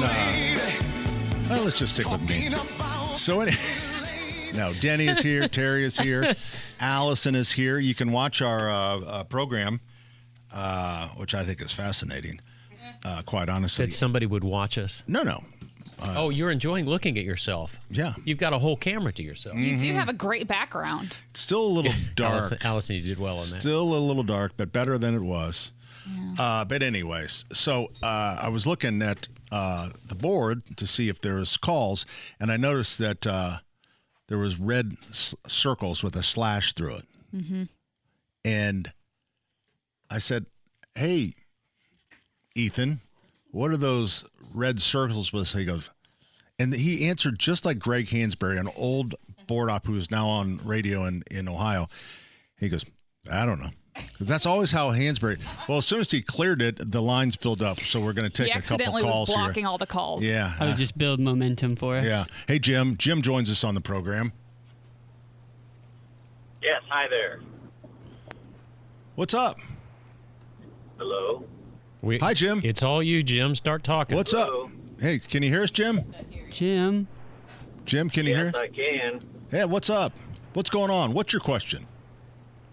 My issue, a critter problem. We live in a condo, so we have a small backyard with a block wall across the backyard. And I noticed, let's say 6 or 8 weeks ago, some digging at the base of the block wall. Very small, inch or two diameter hole, little bit of dirt pushed out.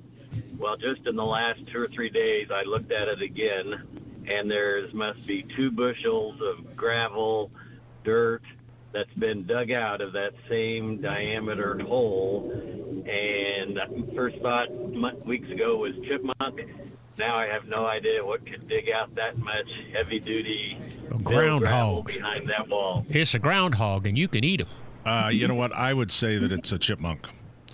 Because, For the gravel? Because of the gravel. And if you don't see any surface runs anywhere else in the lawn, if it was wintertime or going into fall, then we could expect to see a mole that was digging deep, and you would get that kind of plume of I guess it could be gravel, but it's mainly dirt.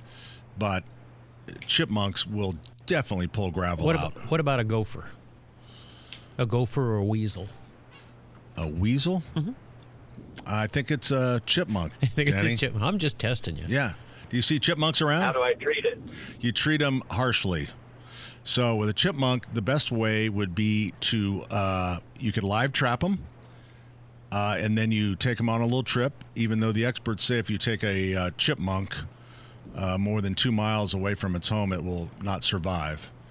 So I would use a trap, like a rat trap.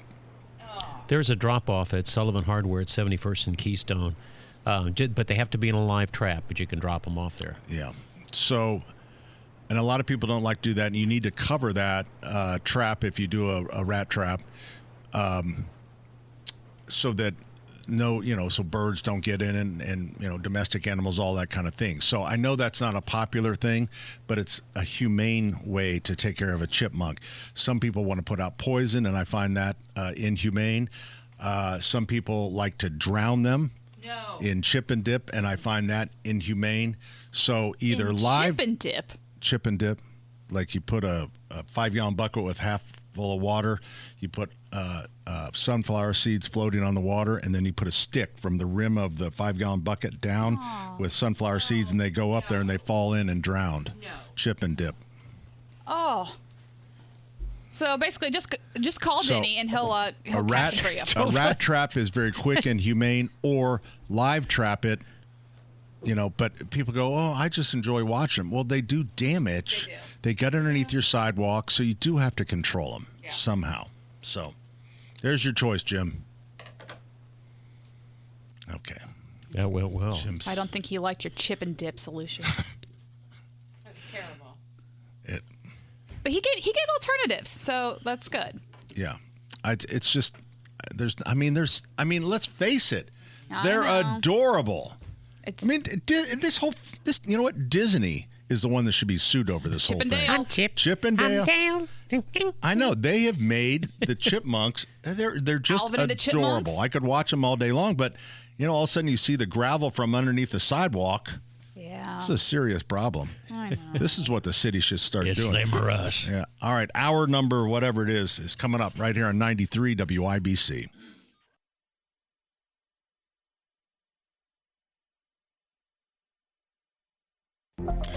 As we continue learning more about Jarrett, Terry Stacy has a question, Jarrett, for you. I can't wait. Okay. Bring it on. Turn on Terry's mic. I don't have a mic. There we go. Jarrett? Yes. You grew up in Greenfield, is that correct? That is correct. Is that Eastern Decatur Hancock? County? Is that Eastern Hancock? It's Hancock. Okay. And you went to Eastern Hancock? Uh-huh. How much do you love the Knightstown Panthers? I know a lot of great people that went to Knightstown. Now, as far as the school goes, think of Duke in North Carolina or IU Purdue, and how much the hatred there is there. Yeah. Are you a big Pacer fan? Yeah, absolutely. So, the game the other night was kind of weird. Mm-hmm. It was. Feel like the guys had been out with strippers all night or something. Oh, my goodness. I don't think that's it. I mean, Halliburton took 6 shots, right? Yeah. Just 8 points, I believe. Our bench outscored the starters. So. I thought it was just a weird game. So we're gonna need a hot start. They gotta come we out are. firing. Now, I tell you what, That'll be the difference. You know what? They say it's not. I know this isn't the last game, but we sure feel like it is. Kinda. It better be. Because you go back 3-3 to New York. Ugh, that's gonna be tough. You go back 3-3 to New York, they might bring in Scott Foster to seal the deal, close things out. Wow. No. All right, Eastern Hancock, that's enough out of you. Who's this guy? Who's this guy? What's going on here? All right, man. We'll check in with you. This is your no, you're here till. This is it. This is it. He's going now. Everything else is in the can, Pat. Okay, I gotta. He doesn't have a license, so I'm gonna give him a ride. Okay. Right. He's just because we, you know. He'll take you to get But your you wisdom have, teeth you out have a too. permit, right? He's got his permit. At least. All right, I'll let you drive. My mom might come pick me up. Well, we saw the sign She's that says on the way. "Be patient, student driver" on your car, so we were asking. All right, there you go. 239-9393.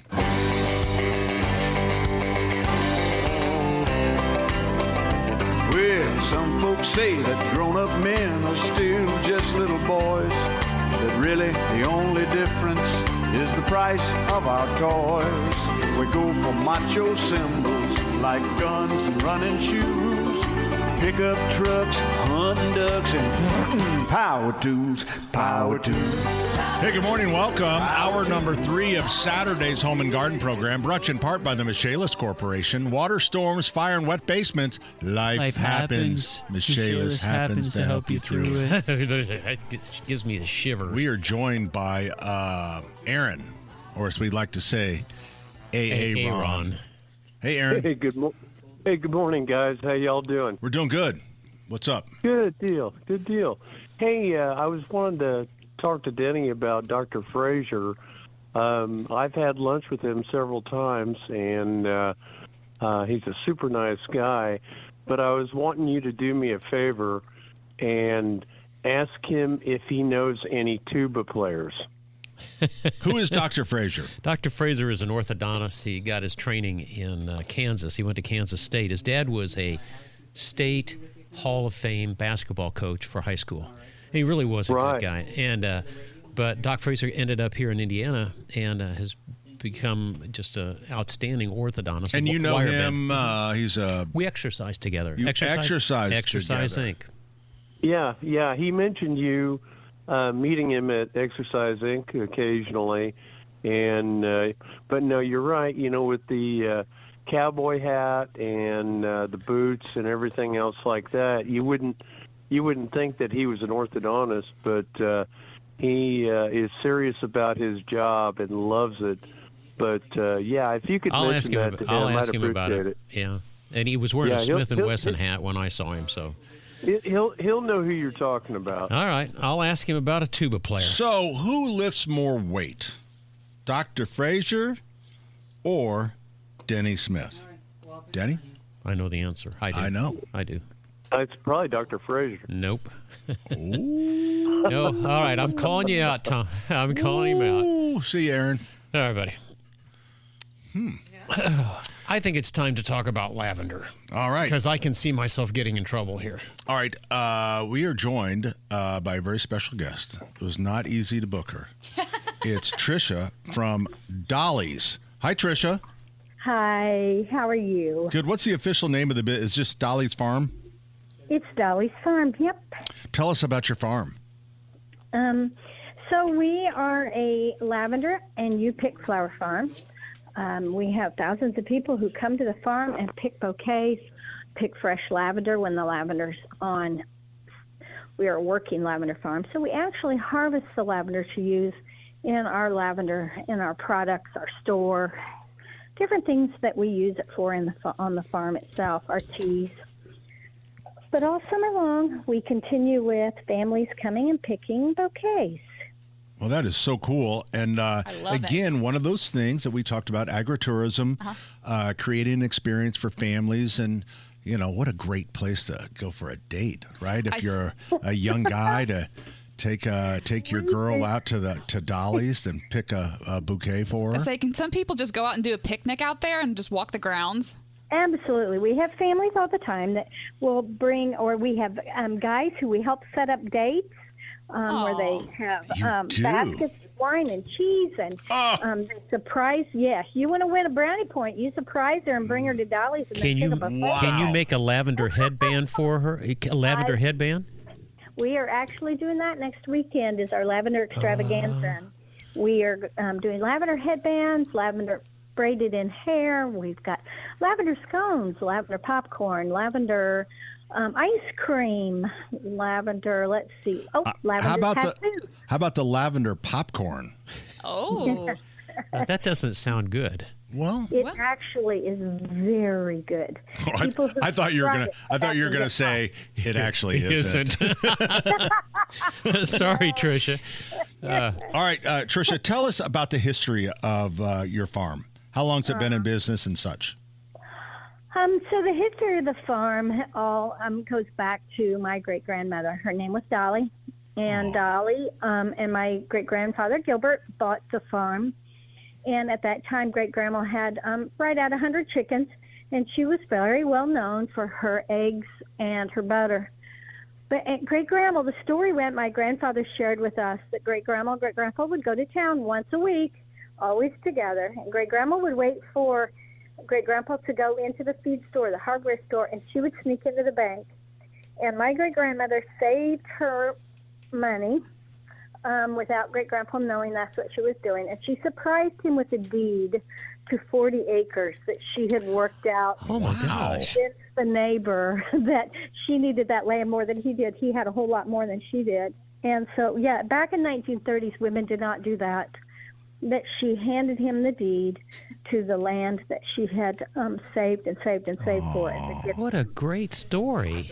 So when we started the farm, it's always been an operating farm, but when we decided that we were going to start the lavender flower farm, we wanted to share what we took for granted. Our family gets together, and we have so much fun on the farm. And such a good time. And they were talking about other families don't get this. And so even the way we designed our rows are designed with families' intent, that families can hold hands and walk together and walk down the wide rows. We've had some floor people say, oh, you should have never put that much grass out. You should have used the land more for more flowers. But our intent was that we wanted it to be a place that families came and they got to be together, that people weren't following each other single file to fit through the flowers, but it was a place where they came and built memories, and that we worked really hard towards helping memories be built on the farm to share with each other. So that's kind of our focus, our goal is to build memories, to help people have special moments that they remember that they had at Dolly's. My favorite events are the daddy-daughter date, the moments with Mom, and Dolly made tea in September for Grandparents' Day. We do a high tea all over the farm. You have private picnic spots with your grandma or your grandpa all over the farm, and special moments that they get to spend together. It's so special. Dolly, this is a little side before Terry asks you a question, but one of our YouTube viewers says that, hey, let Dolly know that the online maps show you guys as temporarily or permanently closed. Okay, I will go on and fix that. No, thank you very much. Yeah, all right, now Terry has a question for you.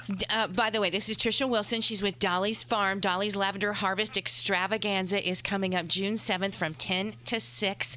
And lavender itself, Tricia, I understand, is really, really hard to grow. Is that right? In the state of Indiana, Michigan has a lot more success with growing abundant amounts of lavender. If the zone that we are in, what happens is we have in the spring, how you'll have a beautiful 70-degree week, and then all of a sudden it freezes for next week. The lavender does not respond to that as well. It doesn't adapt to those highs and lows that we have in our spring. This season with all the rain, sometimes that's really hard. Lavender gets root rot pretty easy. So we took a lot of time in preparing that field so that the lavender had the best possible success rate.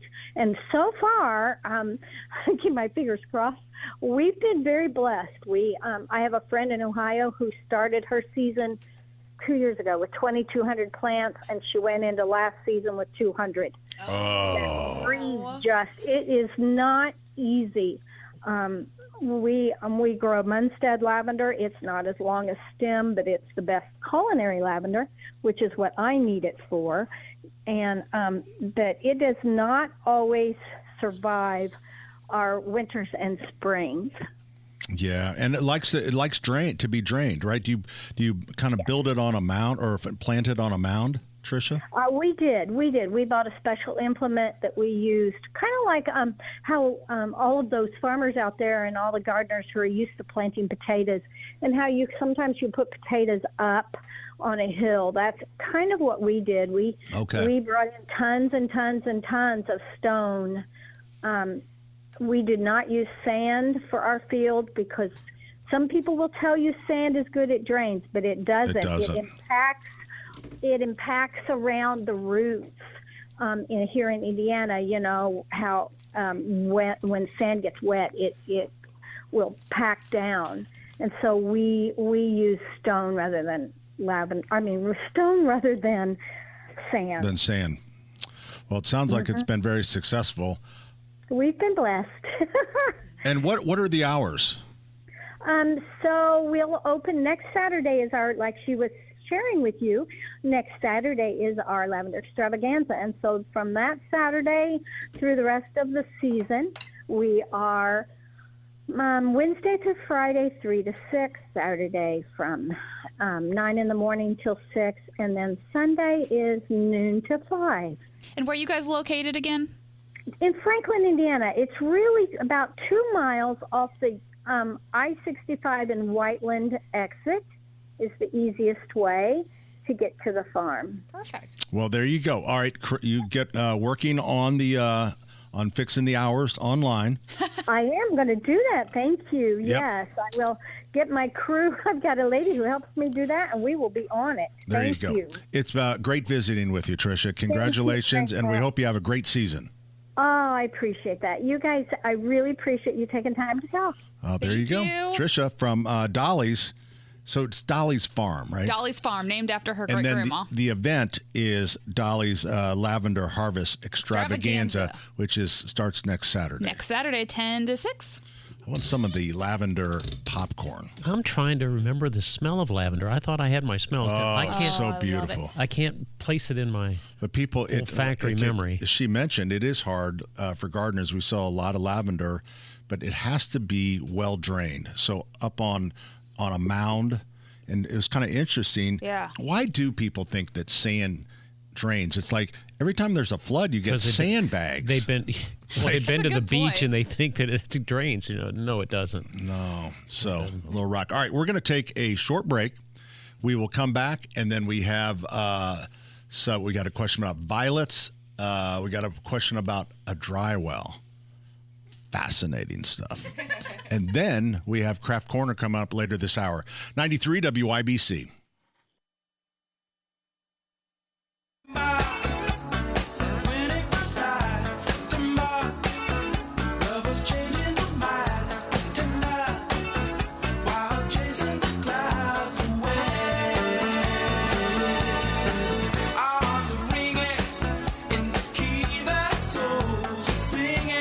Good morning. Welcome back. Saturday's Home and Garden program brought to you in part by the Michaelis Corporation. Water storms, fire, and wet basements. Life happens. Michaelis happens to help you through. I grabbed that one from the sky. Yeah, I hear that. I'm getting a little weepy. Bill joins me. Bill joins us on the program. Hey, Bill. Good morning. I have a problem with wild violets. I live next to the woods, and they come into my yard, and I just wondered, I've tried different things and haven't been very successful. I know they're hard to kill, but do you have any special things to use on them that's better than others? After the nuclear holocaust, there will be cockroaches and violets. That will be the only thing left. So I would say, like with so many weeds like that, the key is persistence. And I have had some pretty good success with weed-free zone, any product that has carfinazone in it. So it would be Trimec, which is the 3 weed killers in Trimec plus carfinazone. But the best time of the year to kill them is going to be in the fall when the movement in the plant is down towards the root. So if you would take weed-free zone, mix it per label instructions, and then put a little Dawn detergent in it, because the waxy coating of the violet is also a problem. And then I would repeat that every 10 to 14 days all through the fall. You could start it now, and it might stun them a little bit, but in the fall all the way, just as long as they keep growing, you hit them in the fall every 10 to 14 days, and then I would do it again in the spring of 26. Okay, how about tenacity? Does that work on them at all? You know what? I think that's more for grasses, but no, I bet. But it might. it has some broadleaf control. You know what? I don't know, but if it does, I would. That's not a bad one to try either. Pat, you and I were talking last week about triclopyr. It's a pretty aggressive poison. Would that work? Well, it'll kill the grass. Oh, it'll kill the grass. Okay. So. Okay, thank you very much. All right, persistence, Bill. Persistence. You'd make a good coach, Pat. Well, I coached a little bit. Feel like I passed a lot of wisdom along to some of the young men that I coached, and most of them, the only thing they remember about my coaching ability is that jelly bowl roll. The Swiss rolls. Swiss cake roll was our official team snack food. We had a whole thing about how we looked for a snack food that would represent our team, and we looked at, hosted apples, with apple filling and stuff. And then we went to Switzerland because we knew their expertise in making fine watches. Oh. And this is for a football team? And we found the Swiss cake roll. Wow. Yeah. Winners eat Swiss. Swiss cake rolls. That's right. Rick joins us on the program. Hi, Rick. Hi, guys. How are you doing? We're doing good. You called me Brett earlier. That's why I didn't answer. Hold on. Let me just a second. Let me just ask. Hey, Ethan, take your hearing aids out so you can hear. His name. Did you like this guy, Brett?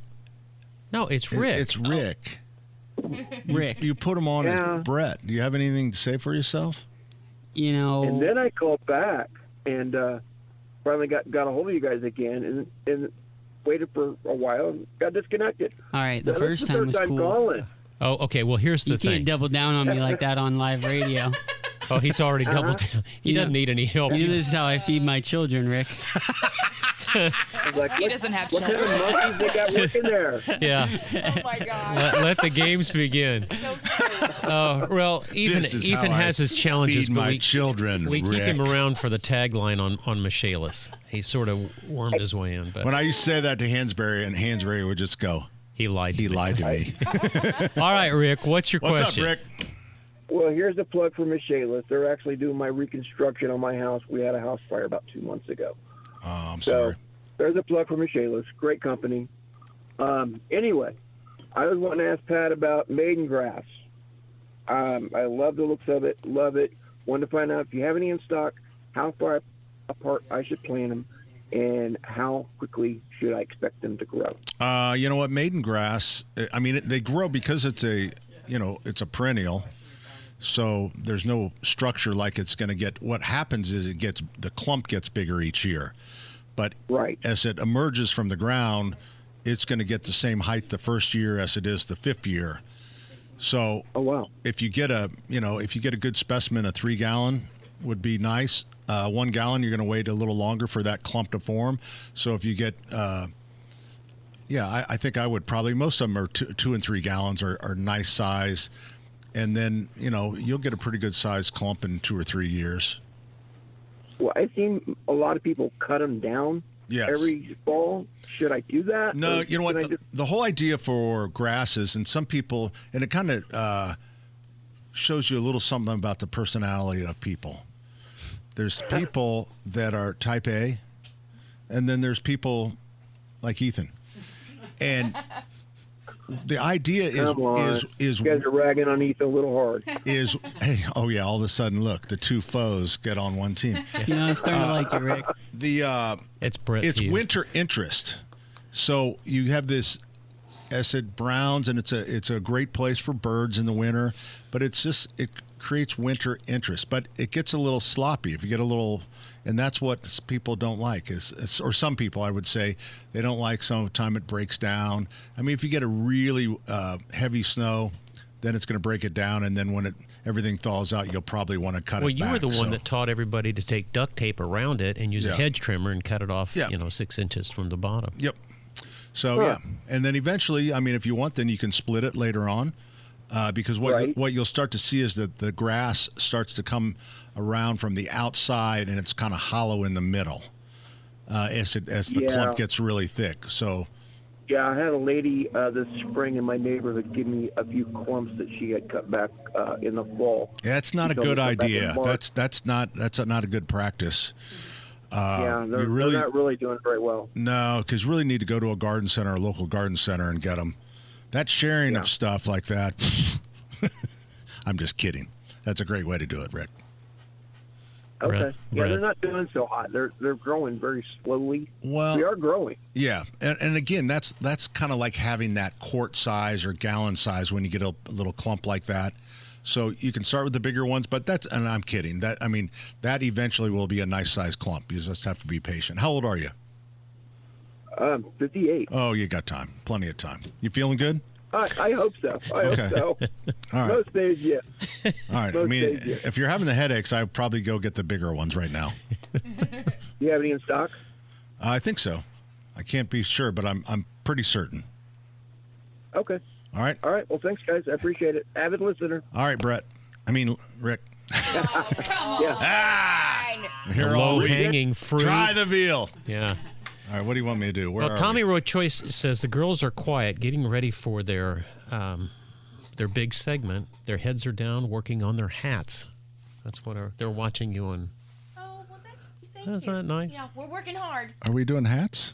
We're making hats today. Oh. Is that coming up next? Yes, it is. All right, everybody. 239-9393. When we come back, it's Craft Corner with Terry Stacy and Allison Lemons.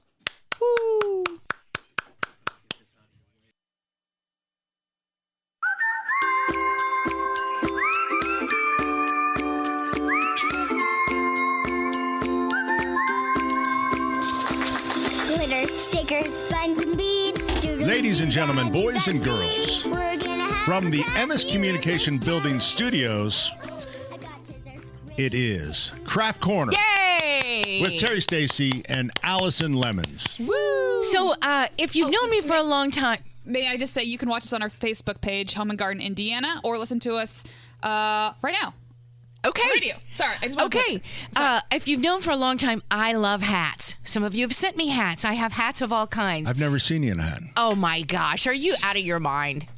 Some say last week. Some say yes. I wear hats all the time. And so I have a lot of also sun gardening hats. And you may too. I mean, gardening hats are really, really popular right now.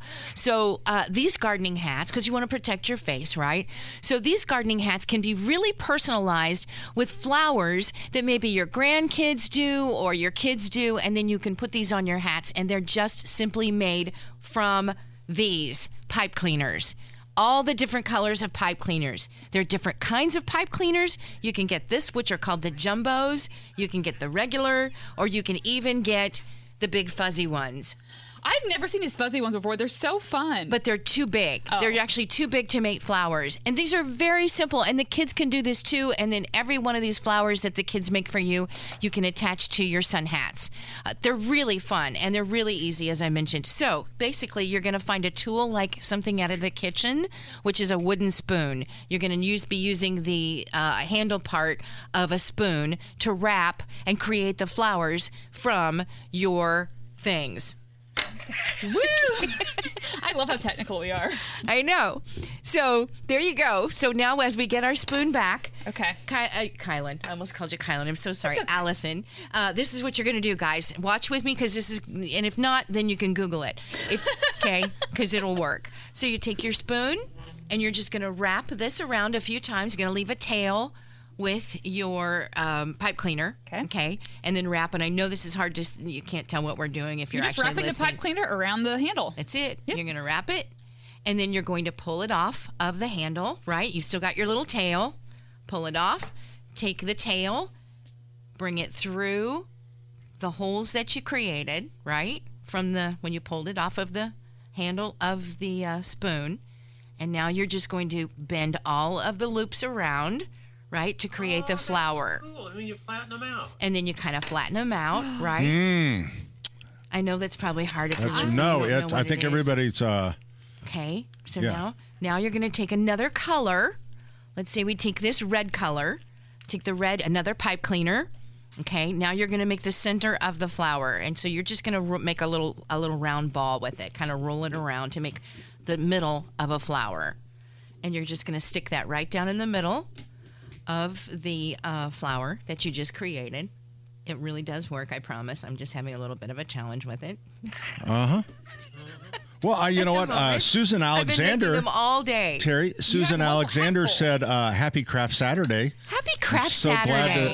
Glad you're back. Pulling it through. Thank you. And there we go. We just pulled it through to make the center. Thank you. Thank you all for watching too. And then pull that through. That's going to be the center of your flower. And then my hats, many of them have air holes, right? The air holes that are around the crown of the hat. So you're just going to stick that in there. Got it? Stick that in, pull it through, as we did. On the underside, then you're just going to kind of continue to connect these all by wrapping the underneath part. I know this is so hard if you're listening. Oh no, I think you're making. That's why I'm going through it very fast. I think you're making perfect sense. And then you're just going to connect it, cut off the tail. If you can see that, Denny, and now you've added it. So really, that's all there is to it, and they really are kind of fun, and I like them. I think it's because they're personal. You've got all the grandkids or all the kids making flowers. Who was the lady on? What was the show on Saturday? Come on, that had the. I don't know what you're talking about. There's many ladies. Minnie Pearl. Minnie Pearl that left the price tag. Right, Yeah. left the price tag on her hats. Yeah. Oh, I loved Minnie Pearl. You would see our hee-haw. Hee-haw. That's what I was trying. Saturday night hee-haw. So there you go. This is the craft of the day. It's just creating something kind of personal with your garden hats, and I like this one. I hope you do too. We're glad you're watching. A bouquet. You can make a bouquet. You could do several of them if you have a hat like this. This is my other hat. And this one you could just actually make a bouquet of them and stick those through the band. And you could do that too. Make little bouquets with them. So there's lots you can do with them. These are easy. Pipe cleaners are super cheap, and that's really all you need. I'm sure you have a hat like that. Hat. Would you wear the hat out, or is that a hat you just wear around the garden Just for around yourself? the garden, at And the you'd garden hold or your garden parties. Would you have like a little wicker basket that you would hold? You would walk around and then take your little pruners and prune fresh flowers. Of course. What else would you be doing? I hadn't thought about it, but yes, that'd be great too. Is that something you'd wear on Naked Gardening Day? No, because you're naked. Oh. Not a stitch of clothing from head to toe. Did we miss that already? It was early in May. Oh my God! You can't have it that early. The cold weather would it's ruin all it over for the some world. people. It's all over That'd the be world. Terrible. Yeah. So there you go. Thanks for watching, everybody. We appreciate it. Good one, Terry. I like it. Okay, I hope you do. I hope you like them. Anything with pipe cleaners, I feel confident in, and I like it. Yeah. Thank you. Let's see. Andrea says we missed you. Rebecca, love this. That is Maggie, maybe, or Maggie. Oh my gosh, so cute. Have to make one for my mom. Oh, that's a good idea. Yeah. That's it. That's what you do. How fun. Something Love personal. you guys. And Craft Corner says Courtney. Yay, Courtney, thank you. There you go. 239-9393. We're going to come back. We're going to take your calls. We have a question about grasses in the flower bed. 239-9393.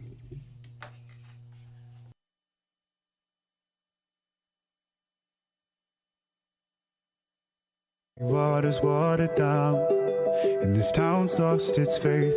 Our colors will fade eventually, so if our time is running out, day after day, we'll make the mundane our masterpiece. Oh my, take one look at you, you're taking me out of the ordinary. Hey, good afternoon. Good morning. Good evening. Good morning. What a beautiful day finally. Look at what you're seeing in the sky. That's Canada wildfire you're smelling. Oh, I did hear that. That's just another reason for us to take them over. So there's more wildfires in Canada now? Oh, yeah. Yeah. We ought to put a tariff on that stuff. So, wildfire smoke. They said we were going to see that today. It's going to be a little hazy. Spark also opened up today on the Circle. Yeah. To feel like it's officially summer now. And they also have a little craft fair or something going out there. It must be 80 to 100 tents. Terry, we should have sold our stuff. Terry all of a sudden got interested. It's like a half a she's dozen, looking. Terry. She's walking to the window, and she said, "Oh, wow." Well, Okay, I'm going to go downstairs. She's going. Now she just left. I can play now. Why don't you call? My craft is over. I'm done. I'm going downstairs. You can't. I might be able to find something I've been looking for. Or you weren't looking for. Hey, call. I've been looking for hostas. Oh, my gosh. call in on the hotline, Terry. We can take you that way. No, I'm not calling in. I'm not calling in. Charles joins us on the program. Hey, Charles. Hello. Well, this is Charles, not the genius, hence my call. So, real fast. Not that I'm lazy, it's just after 4 different knee replacements, I can't get down on my knees too well. And I've got grasses growing in my flower bed. Particularly, I've got a hosta that used to get huge, and it's just very, very, very small. Other than bending down and trying to pick out all individual pieces of grasses that are growing around it, there used to be something by Ortho that was supposed to work to kill grasses in flower beds, but I tried it years ago and it never worked. I just wondered if Pat, if you had any suggestions on what I might try so I don't have to kill myself getting down on my knees. You know what? I would just be using Roundup. And I would. Well, I'm concerned though. If I use Roundup, I don't want to kill the hosta itself. I understand. So there is no soil activity to the white bottle of Roundup. So you can get, if you can't get down, you can get a gallon of Roundup that has an extended wand to it, and then you take your snow shovel. And you put your snow shovel between the hosta and the grass, and you just give it one little squirt. So it doesn't matter how close it is to the hosta, as long as it's not on the tissue of the hosta, it's not going to harm it. Well, there you go. That's why you've had the show for 30-some years, huh? No, I think really the answer to that is nobody else would work on Saturday for 32 years. Oh, well, okay. Yeah. Well, Guy does, but okay. Yeah. Hey, guys, I really love your show. Hey, thanks Charles. For the suggestion. All right, appreciate it. Bye. Aw. That's very nice. That's a nice listener. That's a nice listener. I see, and Most of our listeners are pretty nice. I get to meet our listeners all week long because I'm in a retail establishment, so it is kind of nice to people like to talk and say they're listeners. And I know, Denny, you don't get to do that because on the farm you just have your farm hands. The thing is, though, I answer my email, Pat. Oh, that's how he stays connected. That I will tell you, just like AI, that email thing is a fad. You think it's going to go away, this electronic mail? And I think if you look and see what really is sticking, it's the QR code. That's how we will be. Amazing. Oh, man. That thing was dead, the QR code. I feel like your generation hates the QR code. We got it down now, baby. Ethan? Okay. We got it down now. You know what I wanted to do on that special that we're having at the store where you get $10 off any plant that's $35 or more. And we didn't want to really print coupons and all that stuff. So we were going to do a QR code. Oh. And when you scanned it, it was just going to say, just tell the cashier we're not smart enough to figure this out. Okay. Wouldn't that have been great? That's good. Somebody had I saw somebody online, like he had a QR code and you scanned it and it had some stupid thing. Yeah, people will put them on the back of their cars and you scan it. It's like, gotcha, or something like that. You know? They're putting those. Stop are the being new so close. They're the new business card too. You just have a QR code and people take a picture of it. That's what it's all about, the QR code. QR code. We have This one on the email back of our wedding invites. Oh, I do put you? a QR code on there. It's amazing. All right, hour number 4 is coming up. Hang on, 93 WIBC. 93 WIBC Mobile News. On the level, on the go. All eyes on Indy. 60 degrees with a clear radar, sunny skies in downtown Indy, a high of 70 today. I'm Jarrett Lewis. Here's what's trending at 12:03. The Pacers not needing to mount a comeback this time. They beat the Knicks last night in New York, 114-109 to take a commanding 2-0 series lead in the Eastern Conference Finals. Bridges will defend. Siakam 3. He's killing it. Siakam finished with 39 points to lead all scorers. 5 others finished in double figures for the Pacers, who are now back in Indianapolis for Games 3 and 4 at Gainbridge Fieldhouse. Indiana has not made it to the NBA Finals since 2000. Police are investigating a shooting at the Baymont by Wyndham Hotel on the city's west side near the Speedway. The victim reportedly in critical condition. You may soon have to pay for sodas and candy with your own money. Chris Davis explains. This one is about what you drink, maybe even what you have in your hand right now. Indiana has gotten permission from the U.S. Department of Agriculture to remove sugary soft drinks and candy from the SNAP program. More people buy sodas than anything else with food stamps, says the federal government.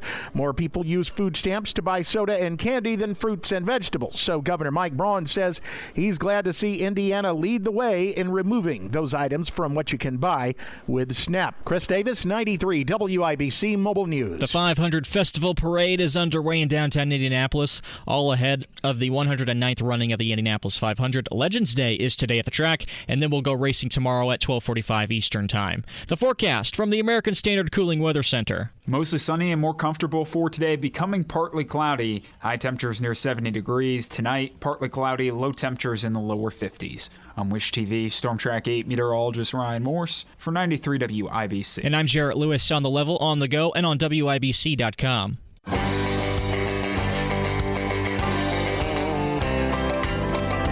Well, some folks say that grown-up men are still just little boys, that really the only difference is the price of our toys. We go for macho symbols like guns and running shoes, pickup trucks, hunting ducks, and power tools, power tools, power tools. Yeah, you just plug them in the wall. Hour number 4 of Saturday's Home and Garden program, brought to you in part by the Michaelis Corporation. Water, storms, fire, and wet basements. Life happens. Michaelis happens to help you through it. It's kind of a 3-wood. Yeah, Denny added on. I thought it was a little much. Yeah.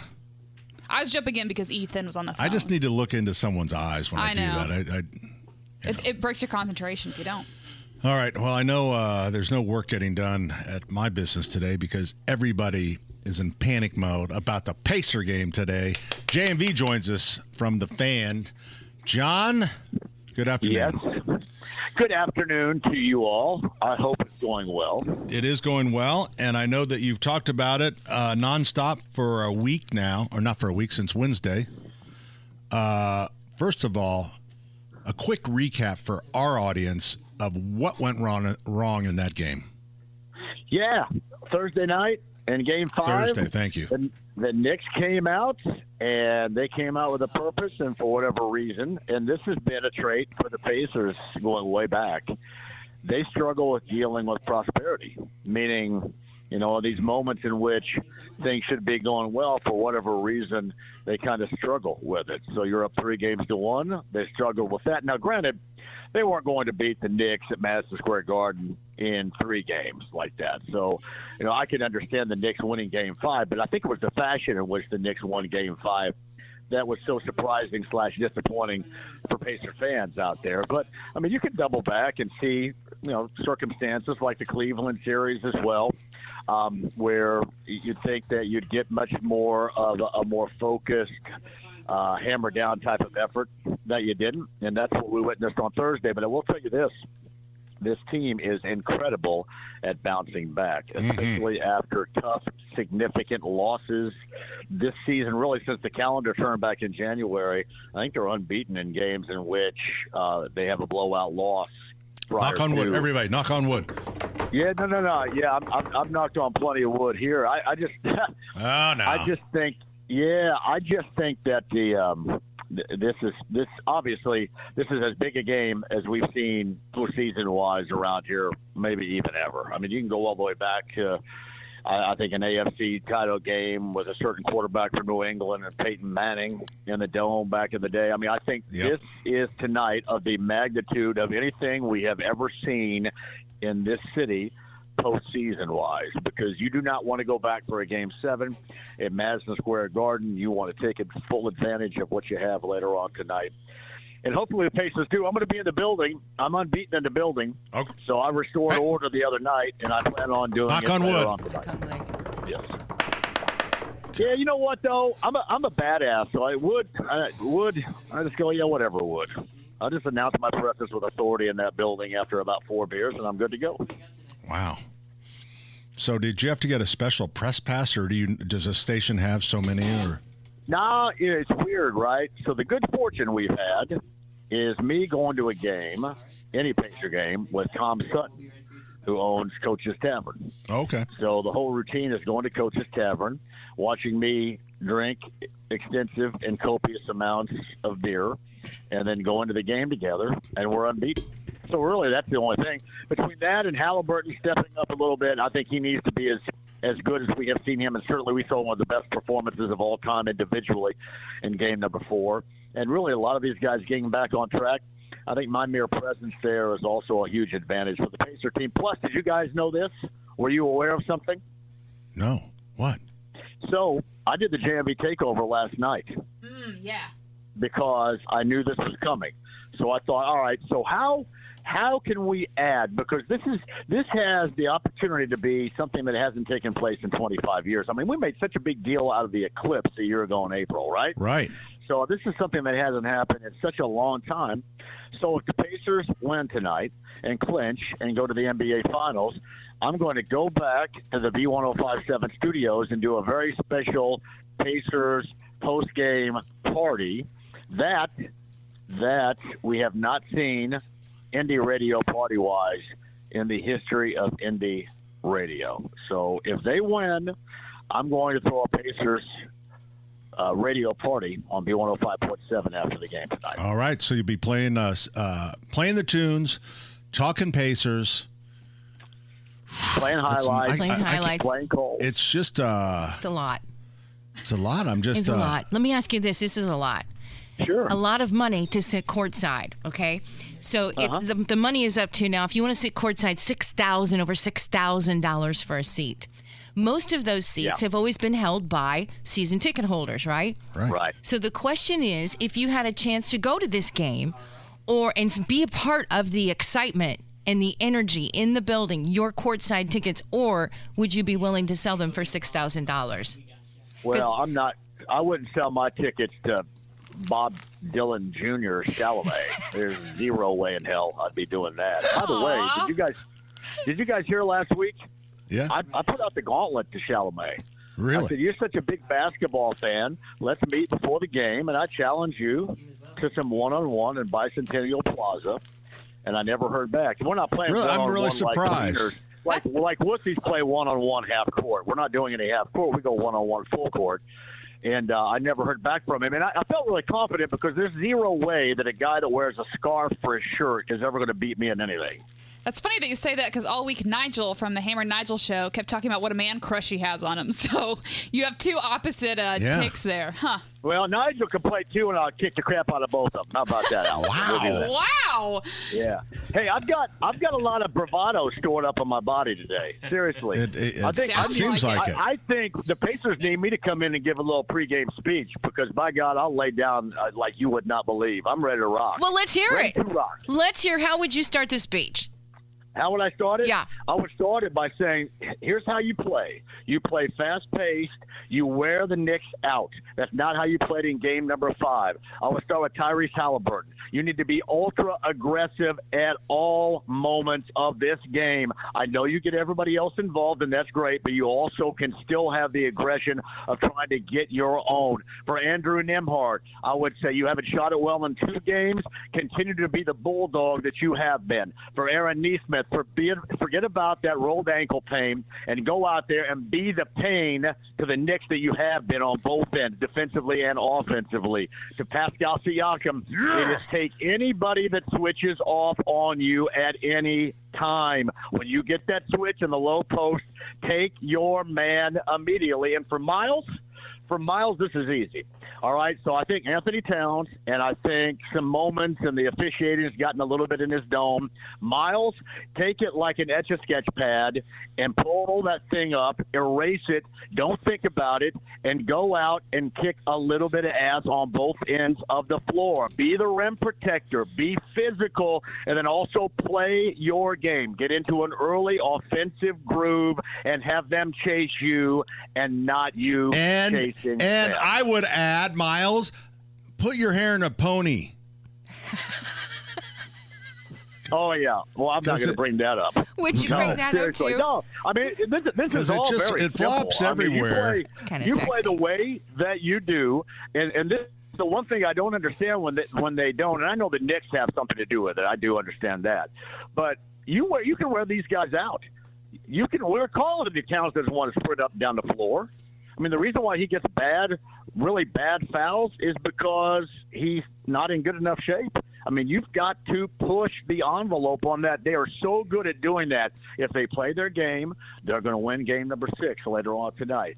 If the Knicks dictate the terms and the tempo, they're going to be in trouble, and it's as easy as that. Okay, what about the fans? Because they said in Game 5 that the fans, not that they were blaming the fans and Pacers, this does not come from the Pacers, but they said the fans, a little out of juice after the race, and it was a little, maybe contributed a little bit. What are you saying to the fans? In your speech. Is Johnny Cougar going to get uptight if the fans get a little bit loud or anything? Is he going to be okay about that? I love John Mellencamp too, but why do you have to accomplish so much?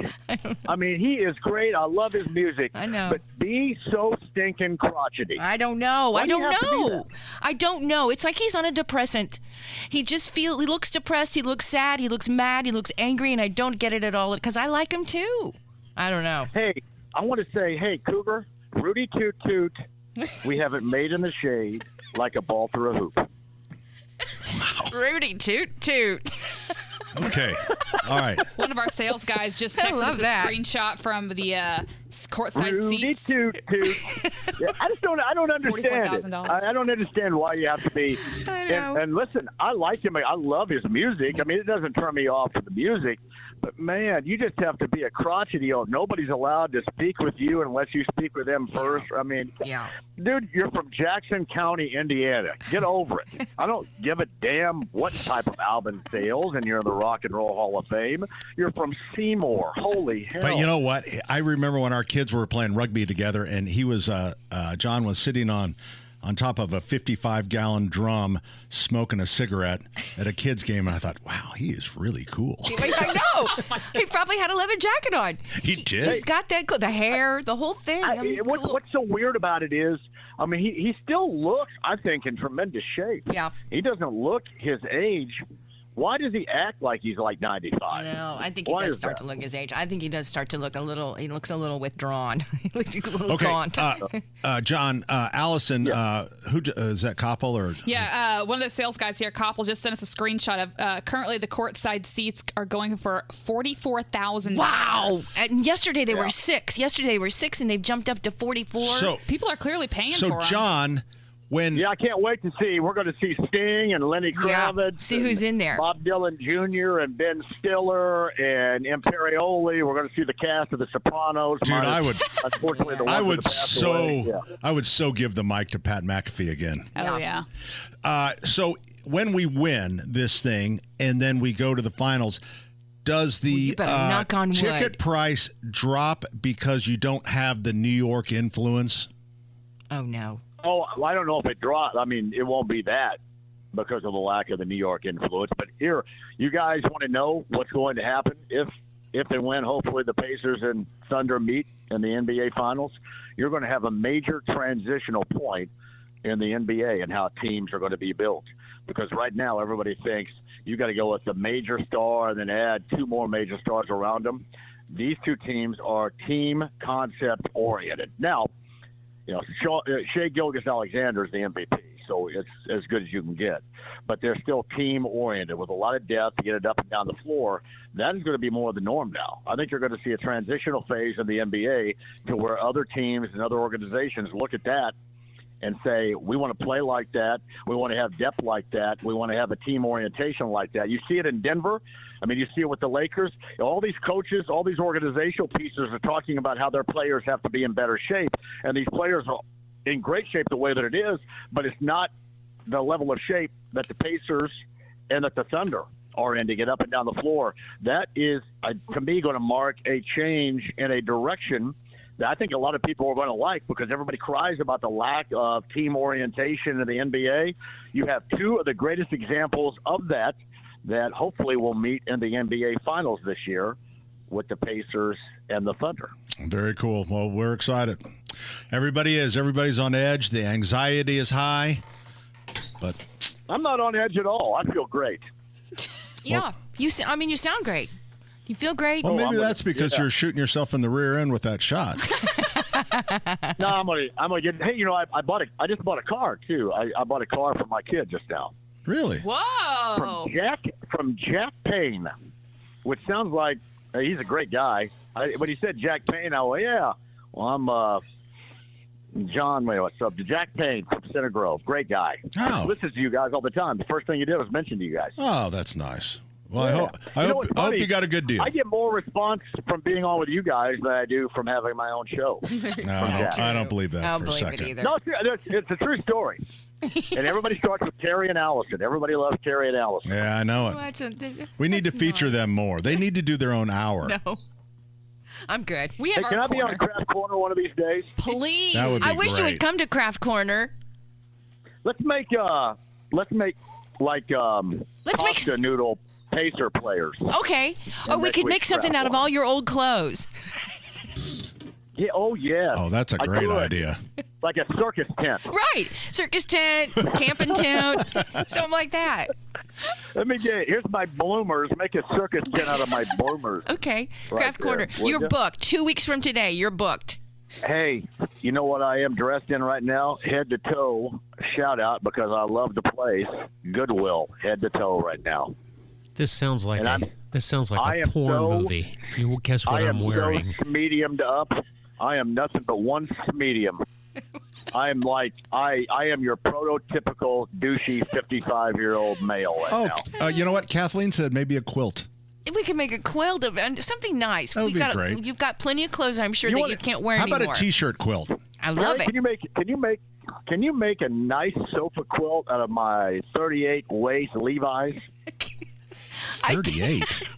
Jeez. I can do a lot with that. I think there may be a hole in them too on the sides where my legs used to rub together, and I chafed. All right. Okay. Perfect. Oh, look at the time. Hey, Pat, Yeah, can John. I show you sometime where I chafed? Yeah. Okay. Yeah, maybe later. Okay. Hey, I feel great. Well, that's good. Great. I feel great. You look great. And much like the late Donna Summer once said, I feel love. Oh, that's good. Go Pacers. Hopefully we're going to hear you tonight on B105. There you go. I'm going to be rocking it like docking. Can't right. wait to hear from you guys again. See ya. See you, John. In her eyes, chaos that controlled my mind. Whispered goodbye, she got on a plane, never to return again, but always in my heart. Oh, this love. All right. It looks like the listener attention survey that we did worked out really well. I thought that was the best test I've ever seen. It really was. We played last week's news at the top of the 12 o'clock hour just to see the reaction. What was that reaction? 7? Healthy. Healthy? I thought it was pretty good that, you are paying attention, folks. Yeah, that's great. So I just want to tell everyone that the 500 is not tomorrow.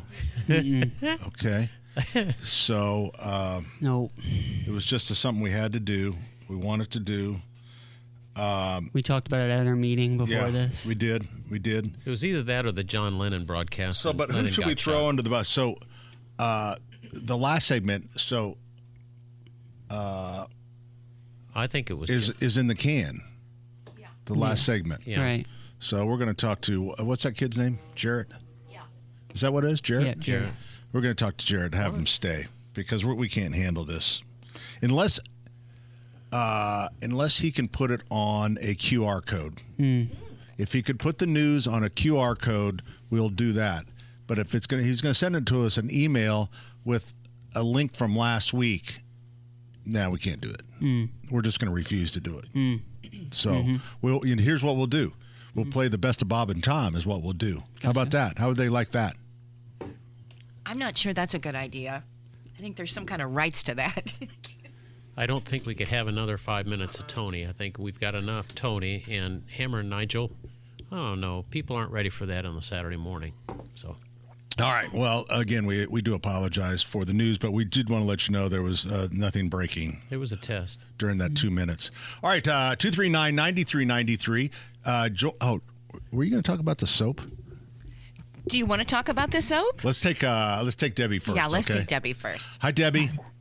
Hey, how are you? We're doing good. I have a Bartlett pear tree, and I thought it was healthy, but I was standing out in my front yard yesterday with a friend.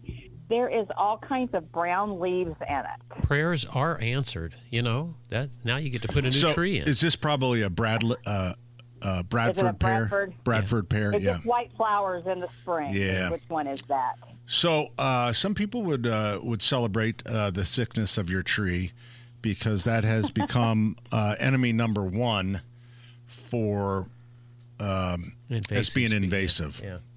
Well, and you know what? My daddy planted it like years and years and years ago, and then it went down in a storm. But by golly, a little twig came up, and it's big now. Boy, don't tell your neighbors. You were supposed to kill it right then.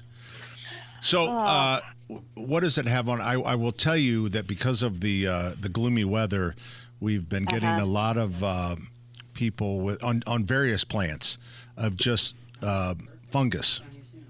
Just a wide range of powder mildew and different things. You know, zucchini plants that have fungus on them. So I don't know that it's really necessary. How much of the tree is infected? Not a lot. I just happen to, like down at the bottom, it looks fine. But when I look up, there's a whole bunch of brown, like leaf branches with a lot of dark brown leaves. So how large is this hellish tree right now? It's pretty tall. Pat, is it too early for anthracnose? Probably, but I don't have come and take it down. Apparently. Well, they're just. It's. I mean, what part of town do you live on? I live in Claremont. Okay, so like for example, on the north side by the Fashion Mall. Do you ever go to the Fashion Mall? I do. Okay, so the Fashion Mall at 86 and Keystone there. Unbelievable. That. There was they put wildflowers in the what are they called at the berms? No, what's like the exit ramp? Okay. The exit ramp in the big area in between the exit ramps.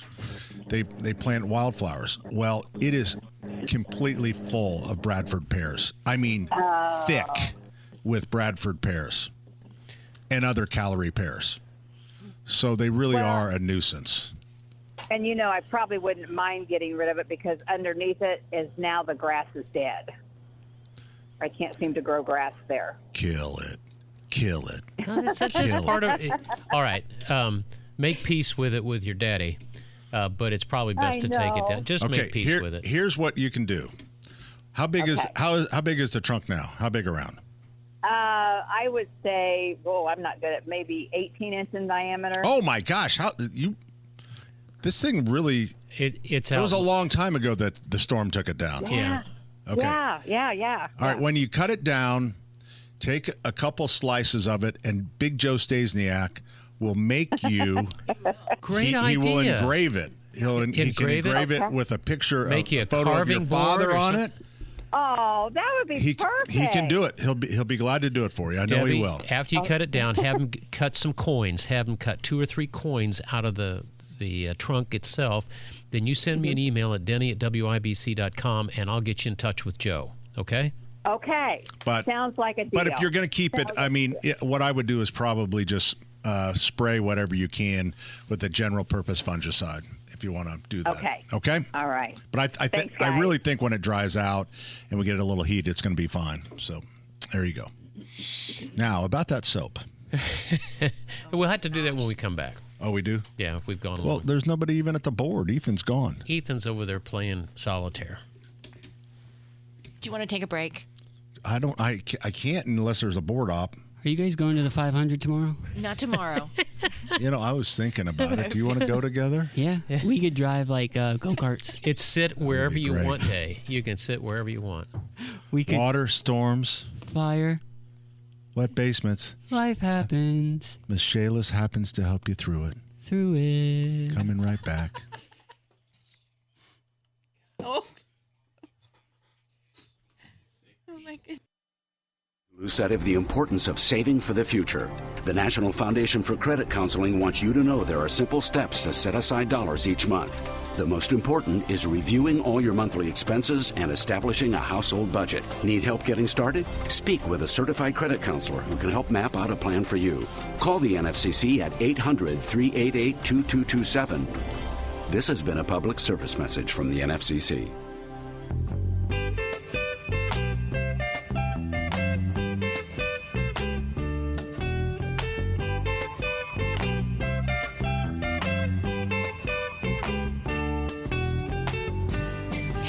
Amigo. Days when the rains came. What's the name of the song, Pat? Hey, amigos. No, Brown Eyed Girl. Playing a new game. So, anyways, we were talking before we get back to the calls. 239-9393. Terry was talking about a soap brand that we carry at our store called Squatch. Squatch. Yeah, it's called Squatch. Squatch. And the newest member to the Squatch family, I was going to see if you had this, just about $8 a bar. Sydney Sweeney, very hot actress, let's say. She's very curvy. What has she been in? She looks very healthy. No, she's been in something I couldn't tell you, to be truthful with you, what she's in, but we know her name. She decided that she's so hot that she needed to have a bath. Okay. And everybody loves her so very much, she thought, I'm going to take my bath water and I'm going to turn it into soap. Oh. So Dr. Squatch comes along and says, we'll take that. So she did. She teamed up with the soap company Dr. Squatch, and people are thrilled that now they can buy a bar of soap with Sydney Sweeney's bath water in it. Oh, how much bath water per bar? Just a few drops. Just a few drops. But enough to Probably make enough. people excited. Now, could we do that with Pat Sullivan? Do you know if did she shave her legs? That is, the thought of that is just gross. Sullivan. That is just so gross. Dying over here. I know. So gross. There's You're a very grandfather. limited bars. Very Knock limited. it off. Very, very limited, folks. I was asking a question. There's only 100 bars of this soap beginning on the 29th of May, which we're past, but now 5,000 bars will be available for purchase on June 6th. For all you little perverts. She says, she calls you freaks, good freaks. Happy freaks. Hey, if we you need will, to take some calls. that want her bath We water. need to take some calls. So Pat was thinking that he would have a bath and we could sell his bath water because she's got nothing on Pat. Oh, yes, she does. And if you were thinking of shaving your legs in your soap, don't do it. No. That just became a turn off. Wow. Okay. I good can't luck. speak. I think I just threw up in my mouth. Ugh, Pat Sullivan bath water. I think it'd be a fun craft. Okay. Let's see. Let me just the YouTubers say. Kathleen said, "Good question, Pat." Thank you very much, Kathleen. The Dragon said you couldn't pay me to own one. Jennifer said it's all sick. Yeah. And then own a bar. I'm Dragon still said, talking about the soap. So very sick. Yeah, but Libertarian Dragon, he's just sweet on Jennifer, so he's just going to agree with anything she says. Oh, I can't even read that. Oh, really? Kathleen says, does she have a fungus of any kind? Oh. That's kind of funny. No, the Dragon said... What the Dragon said? No, don't read that. Did she pee in the tub? Oh, no. Okay. Yeah. Hey, look at the time. Beautiful thing. Jeff joins us on the program. Hi, Jeff. Hey, guys. Before I get to my comments, I'm a little shook because while I was on hold and your news cut in, I heard the Pope just died. Oh, yeah. Hey, listen. I don't know. Ethan, what was the date on that one? It was 2 months ago. Wait, what? Wait. I think you're making stuff up. They just now, tell Jeff. them to play one. Just pick one. That's really good, Jeff. Really good. Yeah. But he's Anyway, really sensitive right now. Okay. My comments, real quick, the lavender things, I'm in San Francisco. I've called before. You're talking about how to care for it and all that, and I swear it's almost wild out here. You just see it in parks, on the sides of the roads. Wow. It's everywhere. It's pretty cool. It's paradise there. Just last night. So- And the last thing is, oh, sorry. Yeah, well, I was thinking, so the temperature, I guess that would be probably pretty perfect. Kind of nice, cool, right? Yeah. I mean, it doesn't get real hot. Yeah, it's doesn't- permanent spring, pretty much. Yeah. But lavender, the key is good drainage for lavender. Yeah, no, there's that. And the last thing is I was looking at a satellite view of your Keystone property. Yeah. Just to get a feel for it. Now I understand how you can run the trains, first of all. Yeah. But I think it's the north end of it. It bothers me. Is that a liquor store and a bank up there that kind of blends into your parking lot? Yeah. That liquor store's for sale if you want to come back to it's Indiana, not. Jeff. No. Oh, it was? The So why property haven't was you- for sale. I saw it. Well, why haven't you annexed it, Pat? Well, Take it up to the street there. I have a very sad story about that. Okay.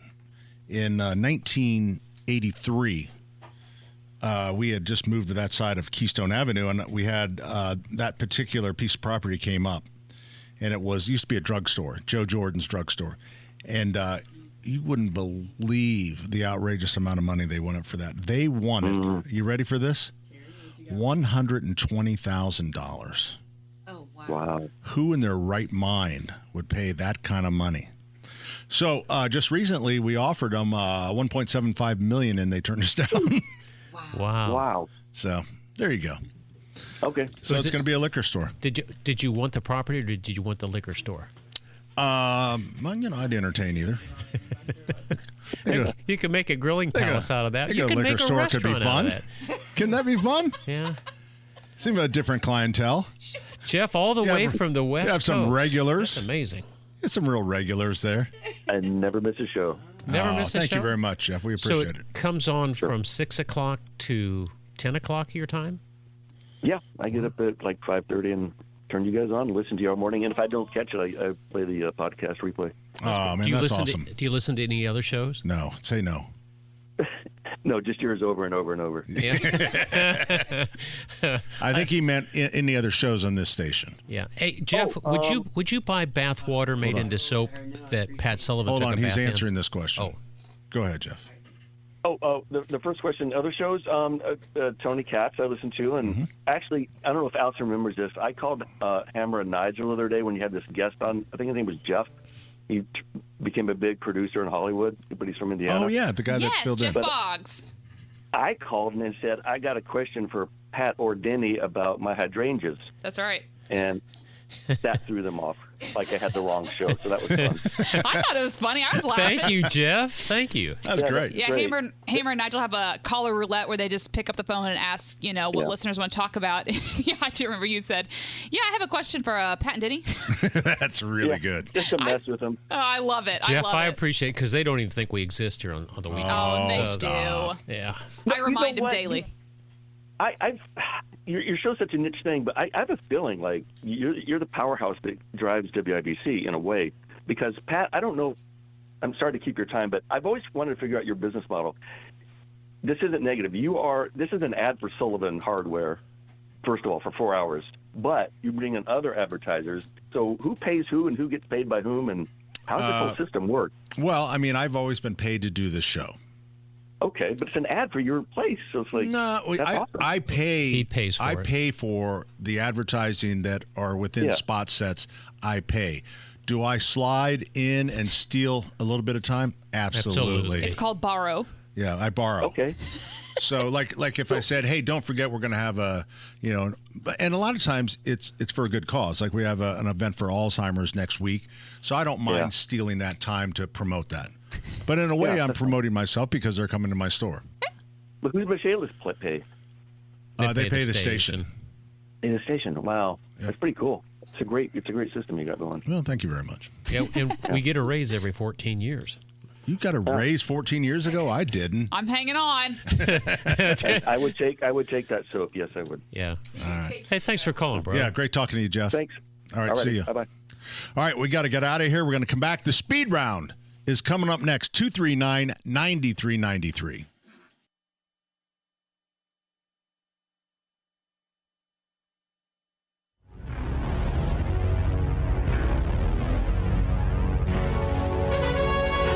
Ladies and gentlemen, boys and girls, somehow we've made it to the final segment. The speed round where we take your calls lickety-split. The speed round is brought to you by Thompson Furniture and Mattress in Columbus. Great pricing on Lazy Boy, Indiana-made Smith Brothers furniture, mattresses made in Indiana, and maintenance-free outdoor furniture. Free delivery up to 75 miles. ThompsonFurniture.net. Who's ready for the speed round? Well, obviously, Terry and I. Did you see what's going on over there? Those knuckleheads? Yeah, They're they trying to talked take about our all- shit. That's exactly right. They're Two trying to can take play our this shit. duet. Yours sounded like there was something wrong with the radio station. Yeah. Because you did You not are so harmonize. Harmonize? You did not It's like harmonize. two old crows sitting on a rock. The Home and Garden Program brought to you in part by the Michaelis Corporation. Water, storms, fire, and wet basements. Life happens. Michaelis happens to help you through it. You guys are creeping me out. Take a call. Hello, Ryan. Hello. Hello. What's up? So we recently just moved into a home in the Eagle Creek area. It's our first spring there, and we've got 40, 50 trees on our property in various health conditions. A lot of exposed roots. Some are tagged ash borers, and we're kind of trying to figure out what the best steps are. If it were up to me, I'd tear a lot of them out and regrade the yard, but we're not sure if that's the right route to go. So. Well, if your wife doesn't think that's the right way, then that's what I would probably suggest. You don't want to cross the woman, but you've got a good case, and I would probably agree with you. But Ryan. what's your concern? Is that just, that roots are on the surface? There's a lot of surface roots. There's several trees that are thick. They very few branches, very few leaves. Okay. And it's just very difficult to maintain the property. And we'd like to kind of hit a reset button. Okay. All right, let your wife mow the grass 2 or 3 times, and then you'll win. Dick Crum would say, let a little air out of the tires for a smoother ride. So surface roots are a problem. Roots tend to be lazy, and they go to the path of least resistance like so many other things. So what I would suggest is thin out the trees, get the unhealthy ones out of there, and then some of the trees that are desirable but have surface roots, I would create a bed around those, a mulched bed just with some specimen perennials in it so that, it looks finished. And I think that's a kind of a combination of thinning it out and then keeping the surface roots are going to be there. You can't cover them over. You can't put dirt on them. So it just is what it is. So Tyler joins us on the program. Hi, Tyler. Hey, what's going on, guys? Not much. Hey, so I had a question here. Me and my wife, we planted about 20 tomato plants from seed, and we just transplanted them out to the garden about 2.5 weeks ago, 3 weeks ago. And they're not doing well. I know it's a problem here with the temperatures fluctuating the way they have, but we're starting to get black. I don't know if it's blight or a fungal disease on them. Yes. On the ends of the leaves. Wanted to see if you recommended a product that we could see maybe enhance those tomato plants. Yeah, so that is a bit of a problem right now because of the cloudy weather and the rain that we've had. So what I would recommend to you is getting some neem oil and spraying that plant until it drips. That's an organic product. And then I would fertilize it as well until it starts setting tomatoes, setting the fruit. But don't overwater. Don't overwater. No, gosh, no, don't. Yeah, let the tomato tell you when it's ready. All right. Hey, Tyler, thanks for the call. Unfortunately, we have run out of time, so just hang on the line, and we'll be back to you next Saturday at 9 o'clock, 93 WIBC.